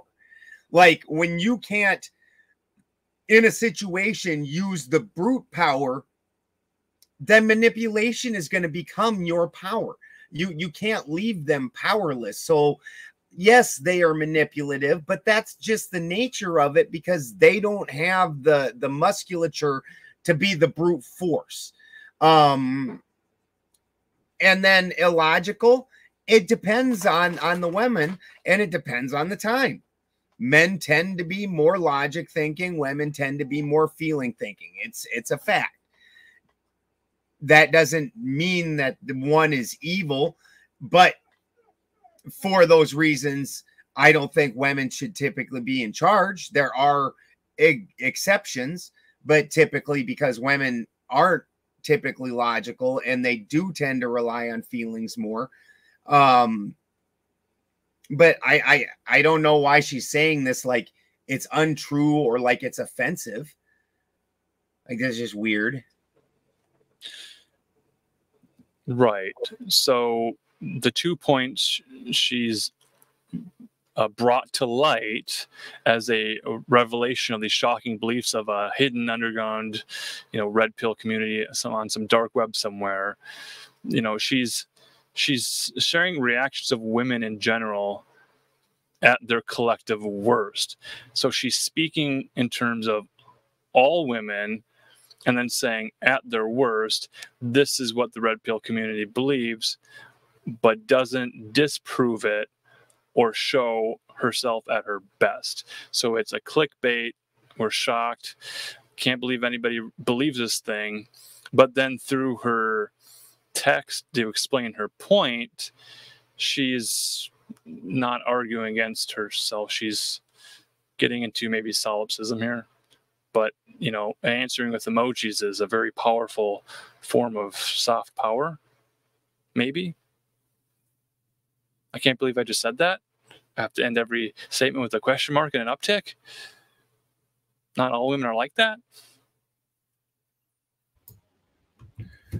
Yeah, I mean, again, like you said, Alan, she's pointing toward the worst possible belief. It's almost like she's playing into the dialectic, like, can you believe men think women are illogical and manipulative? When in reality, that's just, what we all know to a certain extent. Men are more logical, think more linearly, a little bit more organized in their thinking. And, women do, like you said, Ben, they tend to get emotional and get caught up in that emotion and maybe allow it to not allow them to make a firm decision. Sometimes they need to, be shown like, hey, what about this, this, and this? And that's how men and women ultimately support each other. Again, there's a balance there. So manipulative, I mean, anybody can be manipulative. But be wary of that in general. I guess we're talking about it from her perspective. So I'm kind of thrown off with like the last list and this one, but yeah, I'll move on from there. Well, I mean, manipulative, like let's say a woman's got a blown out tire and she can't change it. She doesn't even have the physical strength to break this rusty ass lug nut. She has to get somebody else to do it. This is going to require manipulation. Whether that's a very small manipulation or it's going to require larger manipulation, what we're talking about is that's almost like, again, it's like saying that they can't have power. And absolutely women are the more manipulative because women tend to, when you look at the way the world works, women tend to be more the micromanaging. They're going to have somebody else do something and get them to do the way they want it. They're going to try and promote their idea to get other people to do it because they don't usually have as much physical means to do so. So they absolutely are, but on the same token, they kind of need to be. I was going to say, I work in childcare and was around these kindergartners today, and you can see in I mean, not all of the girls, but there's a little group of girls, and they just constantly stir up stuff. Everything is much more about words and getting someone to do what you want and play with me and not her. The boys don't tend to do that as much. They're more, it's easier for them to just follow a leader and follow the play without having to be in control. I mean, that's just a anecdotal observation, but that's pretty common if you look at like 5-year-old kids. This whole shocking belief of the red pill community, 7 items really pack a punch, and each item could be a separate episode. Let's see what number 3 brings. Oh, women are hypergamous. Absolutely, women are hypergamous. But I'm gonna again put this into, are you wanting women to compete with us in the, because I mean, maybe I'm wrong, maybe I'm making a misstep in assuming that they want the more traditional women, because that's what I've seen them mostly asking for.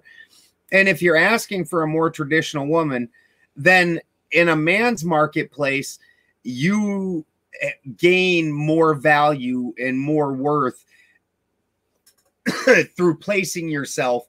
Like, you want to become a manager at work, you obviously have more value and worth than the janitor or the tire guy if you're a mechanic or whatever.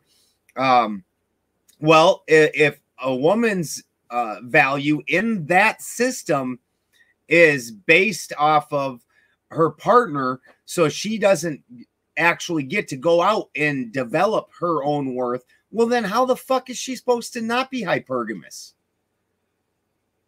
Like, that's like saying you have no drive to become something more or become something impressive, become a leader in the community and things like that. Now, when the hypergamy reaches a level where they're willing to leave a good relationship in order to go, to where it's just complete gold digging, where like you get like the old man with the 18-year-old girl and things like that, where that level of hypergamy, then it gets wonky. But that's anything. You can't take anything to an extreme and expect it to work well. But to say that this doesn't exist is just idiocy. But then to say that it shouldn't exist also is just foolishness, in my opinion. She's just shocked that men are even talking about this aspect of, I guess, the sisterhood of the hidden pants, or what was it called? There's an admission that there's a group of women who are the corollary or equal and opposite to red pill.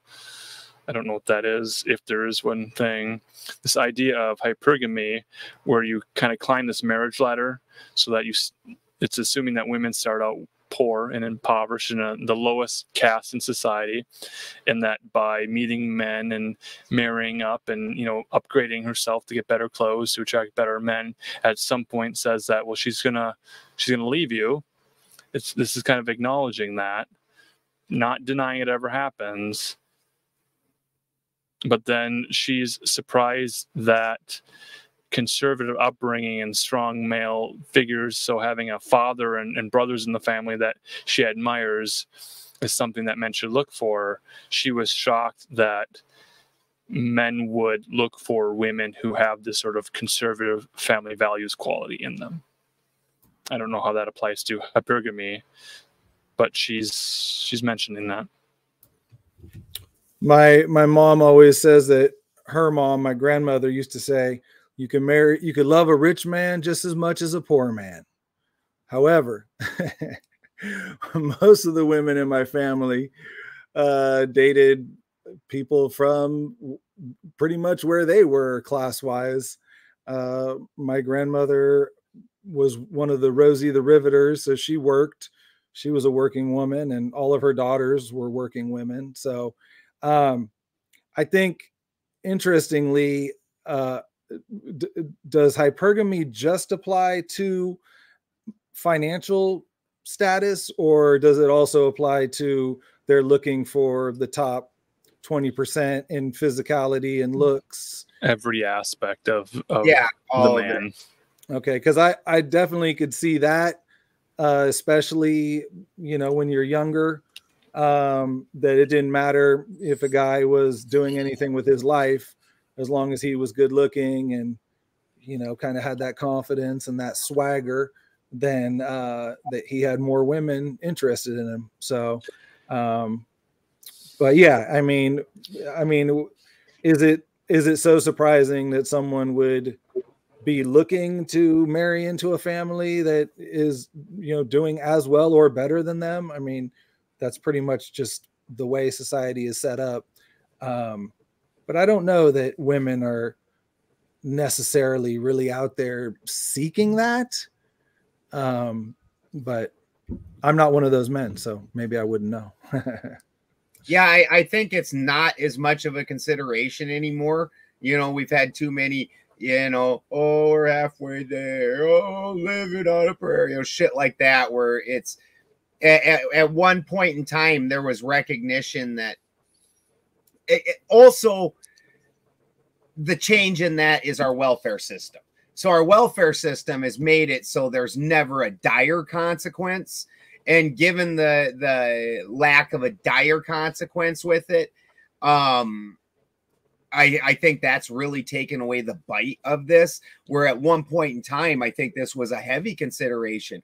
Why would a woman who is going to have a hard time supporting herself and bringing in an income, especially if she's had children in a time when there wasn't daycare and things like that, why would she attach herself to a guy that very potentially could leave her high and dry as far as food, shelter, things like that? That wouldn't even make sense. So at some point in time, that being real flighty and running off just because somebody catches your fancy and you want to hump them for 5 minutes, like, I think that probably was, you know, a more emphasis of not doing that was definitely put on at some point in time. But I think, again, our welfare state that we have that does its very best to make sure there's no consequences for bad choices has really taken that away a lot. And I think that today maybe there's less consideration, but also that's assuming that the woman has no ambition. And so then finding a dude with no ambitions, also not a problem.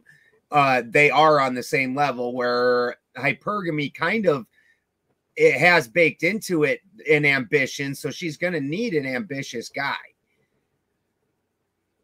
So that's kind of the red pill answer to women's hypergamy and wanting to marry up and marry a better man. If every day she wakes up next to a man who's visibly improved from the day before, then she's already kind of marrying up, and she's marrying a new man each day if the man is constantly improving.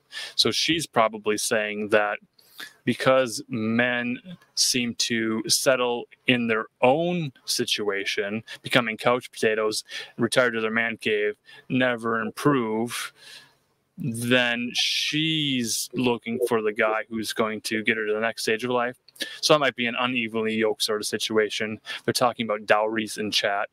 That's an interesting thing. You kept saying dire, and I was like, dowry, dire consequences. That's what I'm talking about. This was always kind of a thing. You know, this was baked into the way people thought when they were going to marry. So this isn't a just today thing.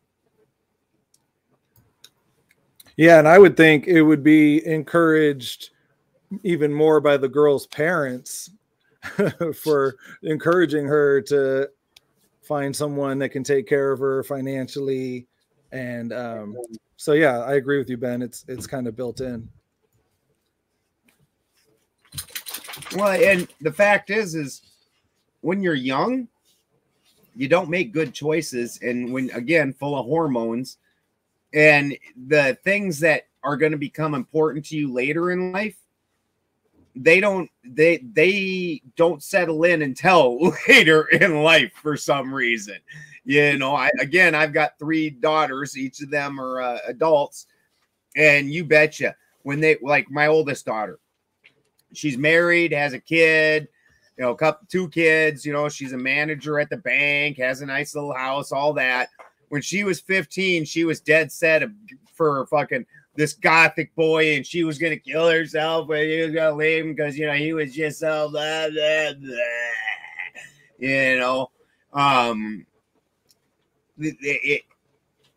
if they're gonna make adult decisions at that point in time where it's going to be life for the rest of their life, the parents really should be pushing and helping instead of just letting them do what makes them happy, because obviously that happiness is only going to last a very short time. You know, oh, Billy was so great for 3 days.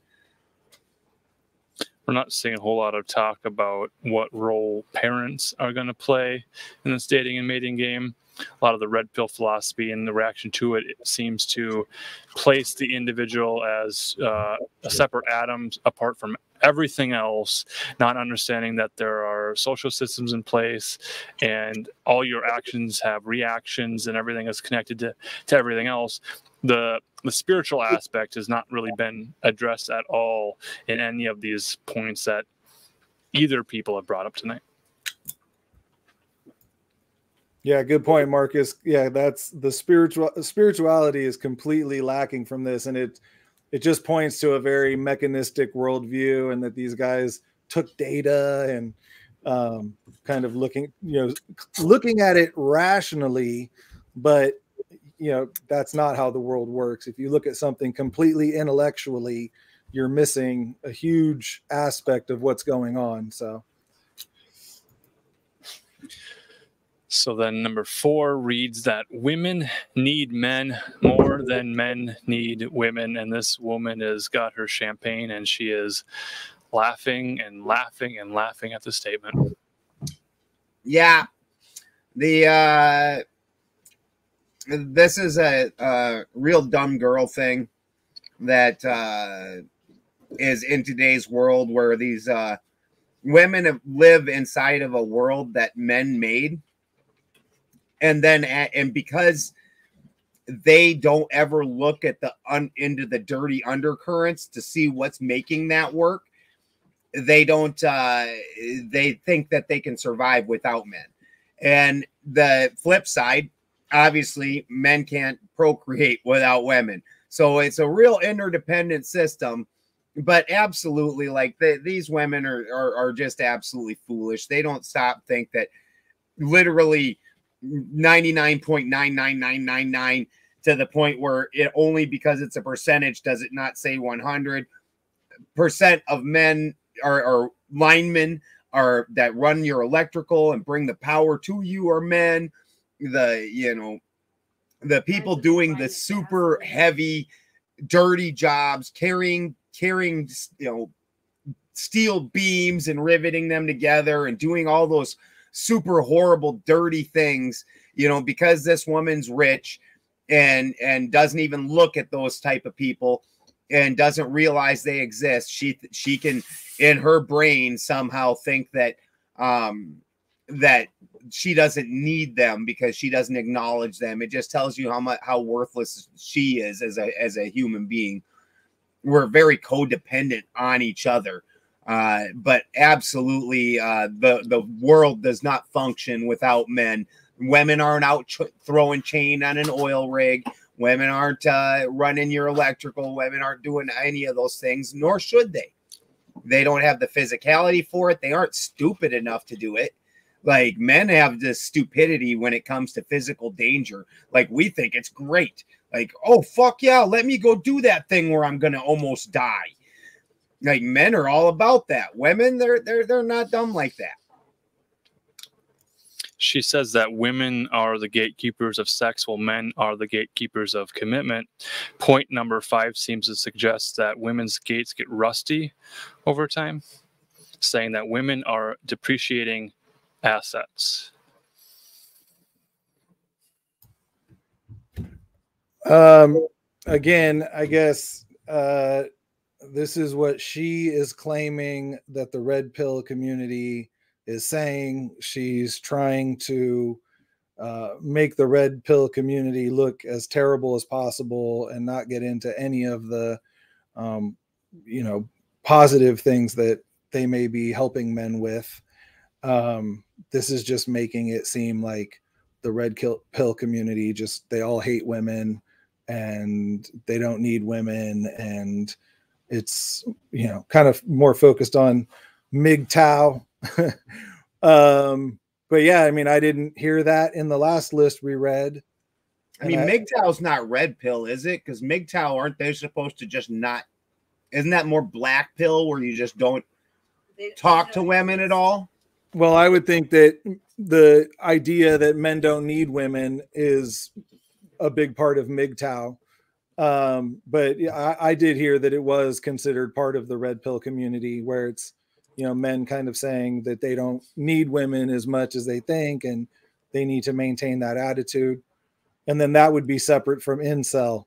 Again, I don't really understand all of this completely, but to me, this article, what this lady is doing is just focusing on the most negative aspects of it to make them look like complete degenerates, which I'm not saying they don't, but I haven't heard any of them say that women are depreciating assets in any of the content that I looked at. So there is the aspect of sexual market value that we briefly mentioned in past episodes. The idea that men age like, I think, wine, they would say, and then women just age like milk and grow sour. They have an expiration date, this type of thing. It's probably dishonest to not address the issue of the biological imperative and the biological clock and the eggs and the, have children while you're young and able, and don't wait till you're on your dying deathbed to say, I can't die until I have a child. That's kind of where they get into with this depreciating asset thing, presumably. But I don't think this female author, from a feminist perspective, is addressing the red pill topics in good faith. She seems to be mocking them and thinking that this is somehow self-evident humor, and that anyone could just read the point in bold, women are depreciating assets, and then just laugh it off and not address it directly. I noticed that on the last one, there's a quote, but it doesn't say who wrote the quote. Sure. And, I mean, again, that, I mean, it is, like you said, it is an interesting thing to talk about, important thing to talk about, that women do have a clock in terms of how long they can have children, and that clock is going to run shorter than a man's. But, I don't know how that applies to what the red pill community is doing. So in the just specifically dating terms, they're absolutely a depreciating asset. I mean, they have their bodies a depreciating asset. So if you're looking at it in dating terms, as a young person who's getting ready to start a family, she's more fertile, she's more able to have children, things like that. All these things that a young man are important to a young man.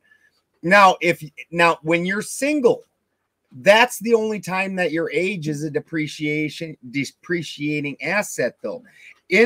On the other side of it, and this is where this lady is just bitter and old and has 12 cats and nobody's going to ever love her. And she's real sad about it. When you're in a marriage, on the flip side, you're a rising asset. I would never trade this Christy for 20-year-old Christy, because this Christy is very enjoyable to be around. She thinks, she's intelligent. She knows what she wants in the world. She's a realized woman. And that in a marriage, as you become older and you choose to be, and you want to spend your time with the loving mother and not with running around, she's absolutely gained value. But in a single situation, that's where, there's just no getting around it. That unless what exactly are you bringing to it then? because if it's outside of you're going to be the provider, what are you giving your sex, and which again depreciates with age, and what, like, so that there's just no recognition of their actual value and the difference between dating and in a relationship people. She's going to mention more numbers and the quantification that the red pill seems to put on everything, to have sort of spreadsheets of what the best pickup lines were, what the best outcomes were. They're sort of running statistics. There's this idea that somehow 20% of the top men are having sex with 80% of all women. And this is shocking. I would say up to maybe early 20s, mid 20s, that's probably holds true. At some point in time, the that kind of settles down and people want to have a partner, and I would say that balances out. Obviously, 20% of men, adult men, most people are getting married at some point in time. So obviously, most dudes don't die a virgin. I think this touches on the topic of the alpha male. So they're addressing this idea that there's a part of the population which is considered the alpha male, and those alpha males are the top male, and they just get sex so easily with 80% of the women that everybody else who isn't included in that is somehow left out, and they're frustrated about that. So they talk about it a lot. So we're just talking about the free sex. We're not talking about sex eventually and having a partner. We're just talking about free sex. Hookup culture, that sort of thing. The 80-20 rule kind of applies to. Okay, I can agree with this in the hookup culture, that probably 20% of men get the vast majority of the hookups. I could agree with that. Yeah, I would agree that that's probably true. I mean, the stuff I was looking at earlier was more thinking that they were talking about in terms of the scale of where you land in terms of your looks. Yeah, I mean, in the hookup world, the guys that are good looking, the Chads, they're gonna have more success. I don't know if it's 20-80. That seems like a big number. They kind of make that number up, and then they use that in their sales technique to say, well, you know, as a top 20% of men, I can offer classes to the rest of the 80% and increase your odds of sex being in your favor. So listen to me, this type of thing. The 80-20 rule, again, I don't know where that number comes from. It's just something that keeps showing up, and people keep repeating it as if it's true. It doesn't make it true. Don't think so. I mean, at the end of the night, when you're at the bar, which is what we're talking about with hookup culture, people going out and getting drunk and just pushing their sexual organs against each other. At the end of the night, yeah, the ones you wanted to go home with the most might have went home with somebody else. You're still going home with somebody. Like, well, not all dudes. All chicks so can. She seems to connect this alpha male thing with white male privilege. So point number 7, she's saying that red pill men have the belief that white men are not privileged, spelling privilege incorrectly. Well, it also says occur, whatever occur means. Occur. That's what Cardi B says. Occur. Does that have something to do on fleek? Yeah, that's Cardi B. She's a rapper. She doesn't talk very well. Occur. I'm not 100% sure how this exactly ties to the other thing. 100%. I mean, she'd probably point to Andrew Tate and say he's the top red pill guy. He's a white guy. And then he teaches men that white men are actually the opposite of privileged, that somehow white men are suppressed because of diversity and inclusion hiring practices, to say that now white men are actually oppressed. A lot of red pill guys will say, you know, I'm a white guy, I'm oppressed, here's how I was oppressed. She's reacting to that to say, get a load of this. These white guys don't think they have any privilege. And then the reaction is, okay, all right. Well, the assumption is too is that red pillars are all white guys, right? So there's that assumption baked in there as well. I would say that this just shows you again that this all ties into a bigger dialectic that's going on, where they're, you know, pitting people against each other, men against women, ethnicities against each other, classes against each other, take your pick. So not surprised that she tied it in. Obviously a liberal leaning perspective. And yeah, you got to always play that race card.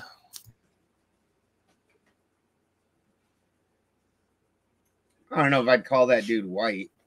I don't even know what he is. He's mixed. He's definitely mixed, but a lot of people would call him white.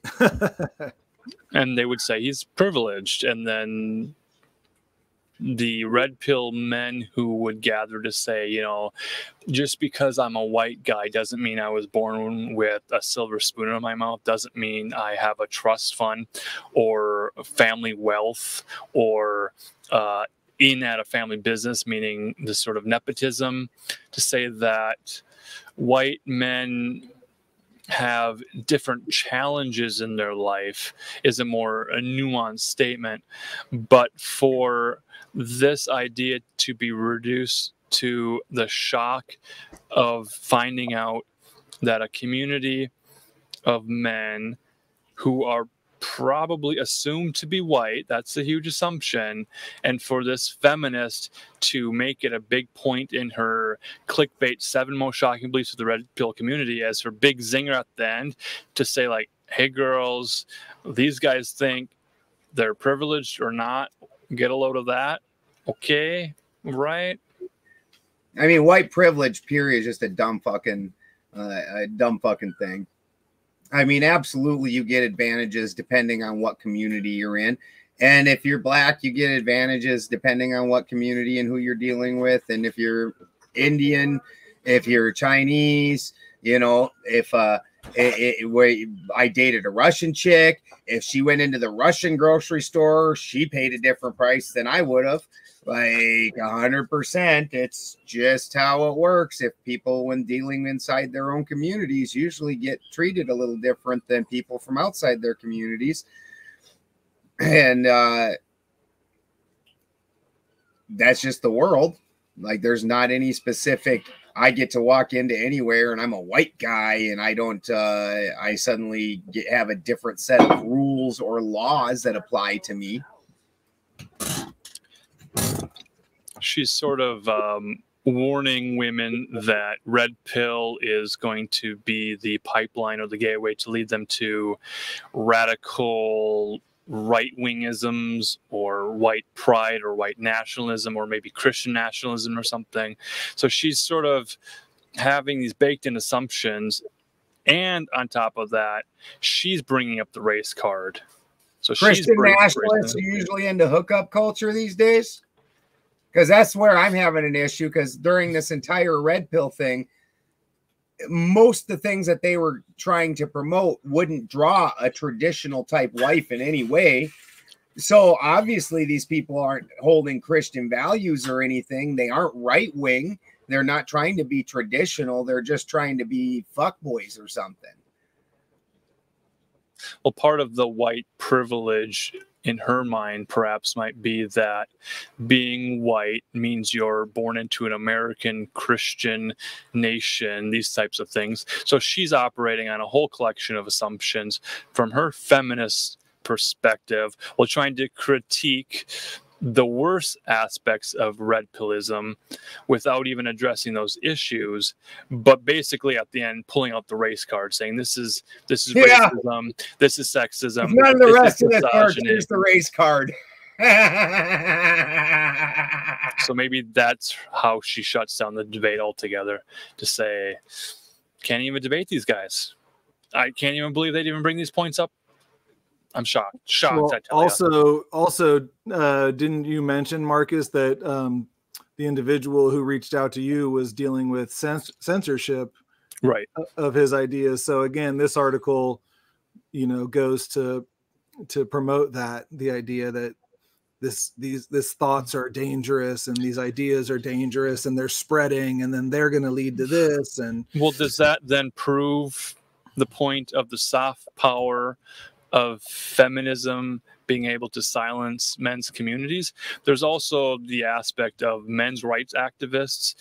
If we're trying to then categorize and figure out, well, what is the Venn diagram?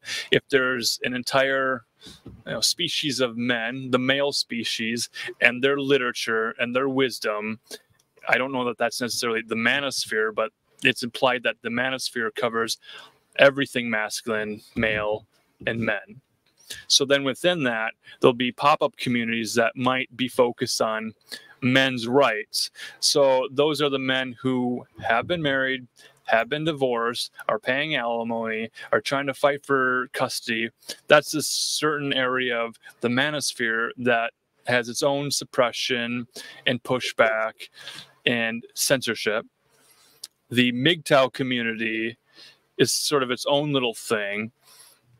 So with what I'm saying here, I'm describing this splintered aspect of unity in men, but then it's splintered off from the female, the woman, and then to continue to post articles from a feminist perspective is to antagonize men, proactively assuming that all red pill men want to use women for just one thing, milk them, and then leave them because the milk's going to get sour because women age, and that's a frightening thing that men haven't dealt with.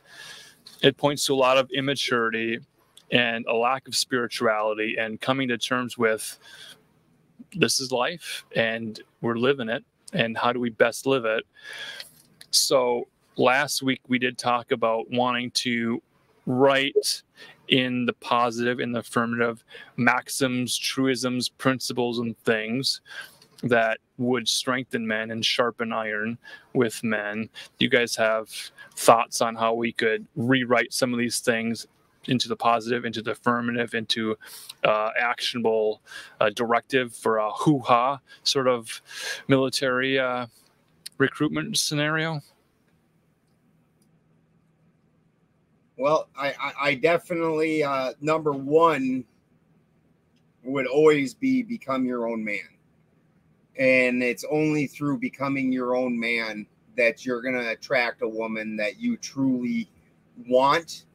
And that is going to be because you have just, as becoming your own man, become worthy of that woman. She's going to be a worthy woman. That's the only time that you're going to get that worthy woman. So the women that you're even able to acquire up until that point are definitely not going to be worth it because you're not worth it. You want to have a strong woman become a strong man. And this is where I really have a departure from the MGTOW. To me, that is just a bunch of basement incels crying because they never could become a good enough, strong enough man to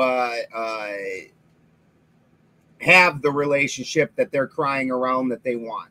And these people can look at me and act like Christy just fucking fell out of the fucking sky and became like I picked her off of a tree or something. And she was the only one that existed. But if y'all think that the person that I am didn't help set that situation up, then you're fucking nuts. And then that just tells me that you're not willing to become the man that you need to be worthy of that woman. So that's number one.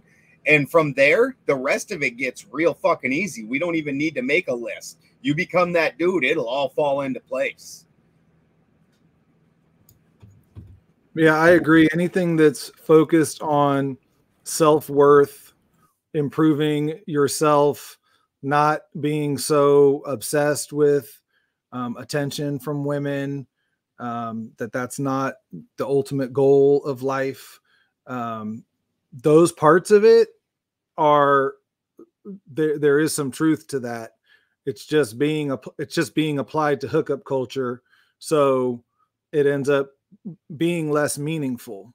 But those rules in general, don't get overly reactive because you see a beautiful woman. That's just like telling a guy not to catcall a woman, right? I mean, it's the same kind of mentality. Be respectful. And so obviously that all starts with self-respect. So anything in there that promotes that, I think, is worth keeping. The fact that it's all being framed in the hookup perspective, I think is interesting. They showed that picture of that one woman who she was from the show Flavor of Love. It's interesting to think how much those types of reality shows all played a hand in this way of thinking, where you're competing for a woman and, like which one, which man is the most desirable or which woman is the most desirable. Or there was one where there was one woman and she was going for men and women, so, I mean, obviously this stuff is just we're being bombarded with it in very inverted ways. And there are some real lessons to be learned there. Like the whole idea of the red pill being going down the rabbit hole, like that's valuable, like to seek truth, to seek understanding of what's going on in the world. That's valuable, but interesting that it got attached to this perspective. I did want to add, I have to give a shout out to Mark Passio and his presentation, The Unholy Feminine. It's a long presentation. He put it out in 2016, 17, and it really delves into a lot of this stuff. And honestly, for me, looking at the red pill stuff now, where I haven't really looked at it that much like that directly, I can see a lot of the things that he's talking about and how it's playing out now, where it really is, they've created a war between the sexes, and that it's, a depopulation agenda on some level.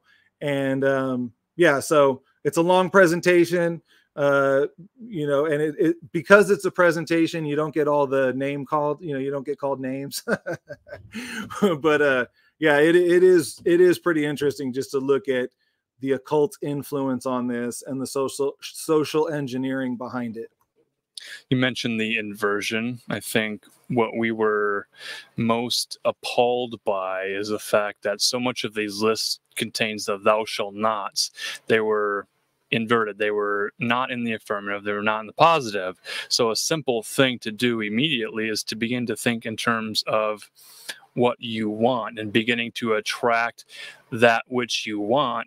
So when you fill your life up with quality women, sisters, aunts, anyone, just talking to all women, treating them as human beings, and then asking them, just be honest with them and say, I'm a single guy, got any advice for me?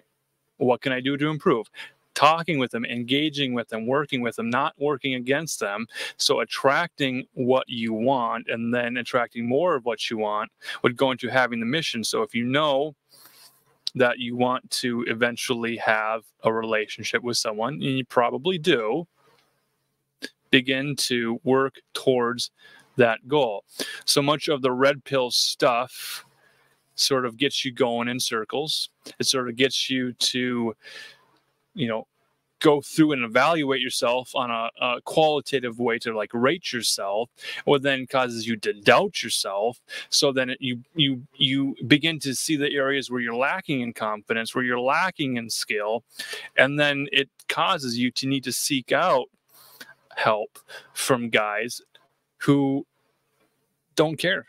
Men don't care about other men. So it's like they're not going to treat your problems with any sort of concern, because guys don't open up to other guys. So that's the other problem in the community, where they're always focusing on success with women. I don't see a lot of red pill topics talking about how do we as men have a sort of chivalry or a code or helping each other out. If the best advice that was offered tonight was to tell another man not to be a better cuck and raise another man's seed, that's not a positive thing. That's not an affirmative thing, and that doesn't move you forward in life to anywhere you want to be. It's sort of the doom pill nihilist perspective to say we live in a fallen world. You know, this is, you know, Lucifer rules the air and Satan rules the earth, and we're in the end times apocalypse. So why even try to start a family? Why even try to do anything if the presidency is doomed and we can't even have a fair Olympics and everything is terrible? Well, there's already men who are starting a parallel economy. There's already men who are going their own way in the best possible way to do their own thing. Instead of standing up to authority, they're saying, I'm the authority. They're not an obstacle. I'm moving forward. These are the thoughts I'm having in closing. It just dawned on me that my favorite movie probably is Fight Club. And I saw a little clip of it on one of the videos I was watching earlier. And in that, it's definitely, I don't think we need another woman is what we need in our life, right? And they, they kind of run around and, take down or start the revolution. And the woman in it is just a mess. But yeah, I'm really appreciative of doing this with you guys. I'm learning a lot, in closing. I kind of had a sense of what the red pill was, but not on this level. So definitely learning a lot. I like the idea of thinking about ways that we can kind of pick out the positive aspects of all of these things and then apply it to what we think would work, because obviously there is a need for some nuanced messaging, not so extreme, not either side of the pole. So yeah, I appreciate you guys for helping us to sharpen the sword once again. Yeah, this has absolutely been a wonderful experiment, and I'm so glad that we did it and that you guys agreed to join me on it. This has just been absolutely awesome. I think Ryan up here, this pretty much sums it up. Don't spend your time chasing butterflies. Build a beautiful garden. That's, metaphorically, that sums it up. You want that traditional life where, you have this wife that's this wonderful comfort and you have this nice home and stuff. You got to build that. You've got to make that. And then those things come to you. We have too much the cart chase, the cart before the horse going on with society. They're all so worried about the prize, and they don't want to worry about their responsibility in order to achieve that. And I definitely believe that if there's going to be a meaningful change made in the world, these knee-jerk reactions where we go from one horrible extreme to the other is absolutely not the way. And I believe 100% in this debate platform is the way to do it, because this is where you can have a more involved and nuanced discussion. I think that we're going to end up running, when we try to debate against the more this feminist side as opposed to the red pill side, which we will try to do both. I think we're going to have a lot less luck with the feminist and honestly, even the more educated debaters. I've been watching some of the actual debates from like the intellectual world, and baked into those are these extreme liberal presuppositions. Like one of them that I was just watching, the debate wasn't whether conservative ideology or liberal ideology was most beneficial or anything like that. It was, should conservative ideology, because it's so harmful and contains so much misinformation, be made, be banned due to misinformation. So, and the conservative, the team taking the conservative side already baked in all those presuppositions where it's like, back the fuck up, hold on. You've already started this fight on a winning side. Like, I can't even win the fight here. Like, you're just basically asking me to say, yeah, we're evil, but we still need representation. Like, that's the only thing you've left me fucking room for here. I really am looking forward to getting into this with some of the other folks. And after we go through this period of feeling this out and developing our own positions and getting those out there, it's been a long time since I've been I love spiders. Everybody check out Weaving Spiders every Saturday. I love spiders. That is my time, but that's almost like my friend's social time. I've really been looking forward to doing this as a project, and I feel like it's going to really have a lot of meaningful impact as we get going. So I thank you guys, and this has just been awesome. Thanks, everybody. I'm going to get ready to hit the button. Any more last words? Yeah, our goal will be to make this audio available in the most convenient way. So alanmarcus.com/podcast to find Weaving Spiders archives and Deliberating Dogface Dudes audio archives. All right. Everybody have a good night. Thanks for keeping the chat lively. That was great. Peace.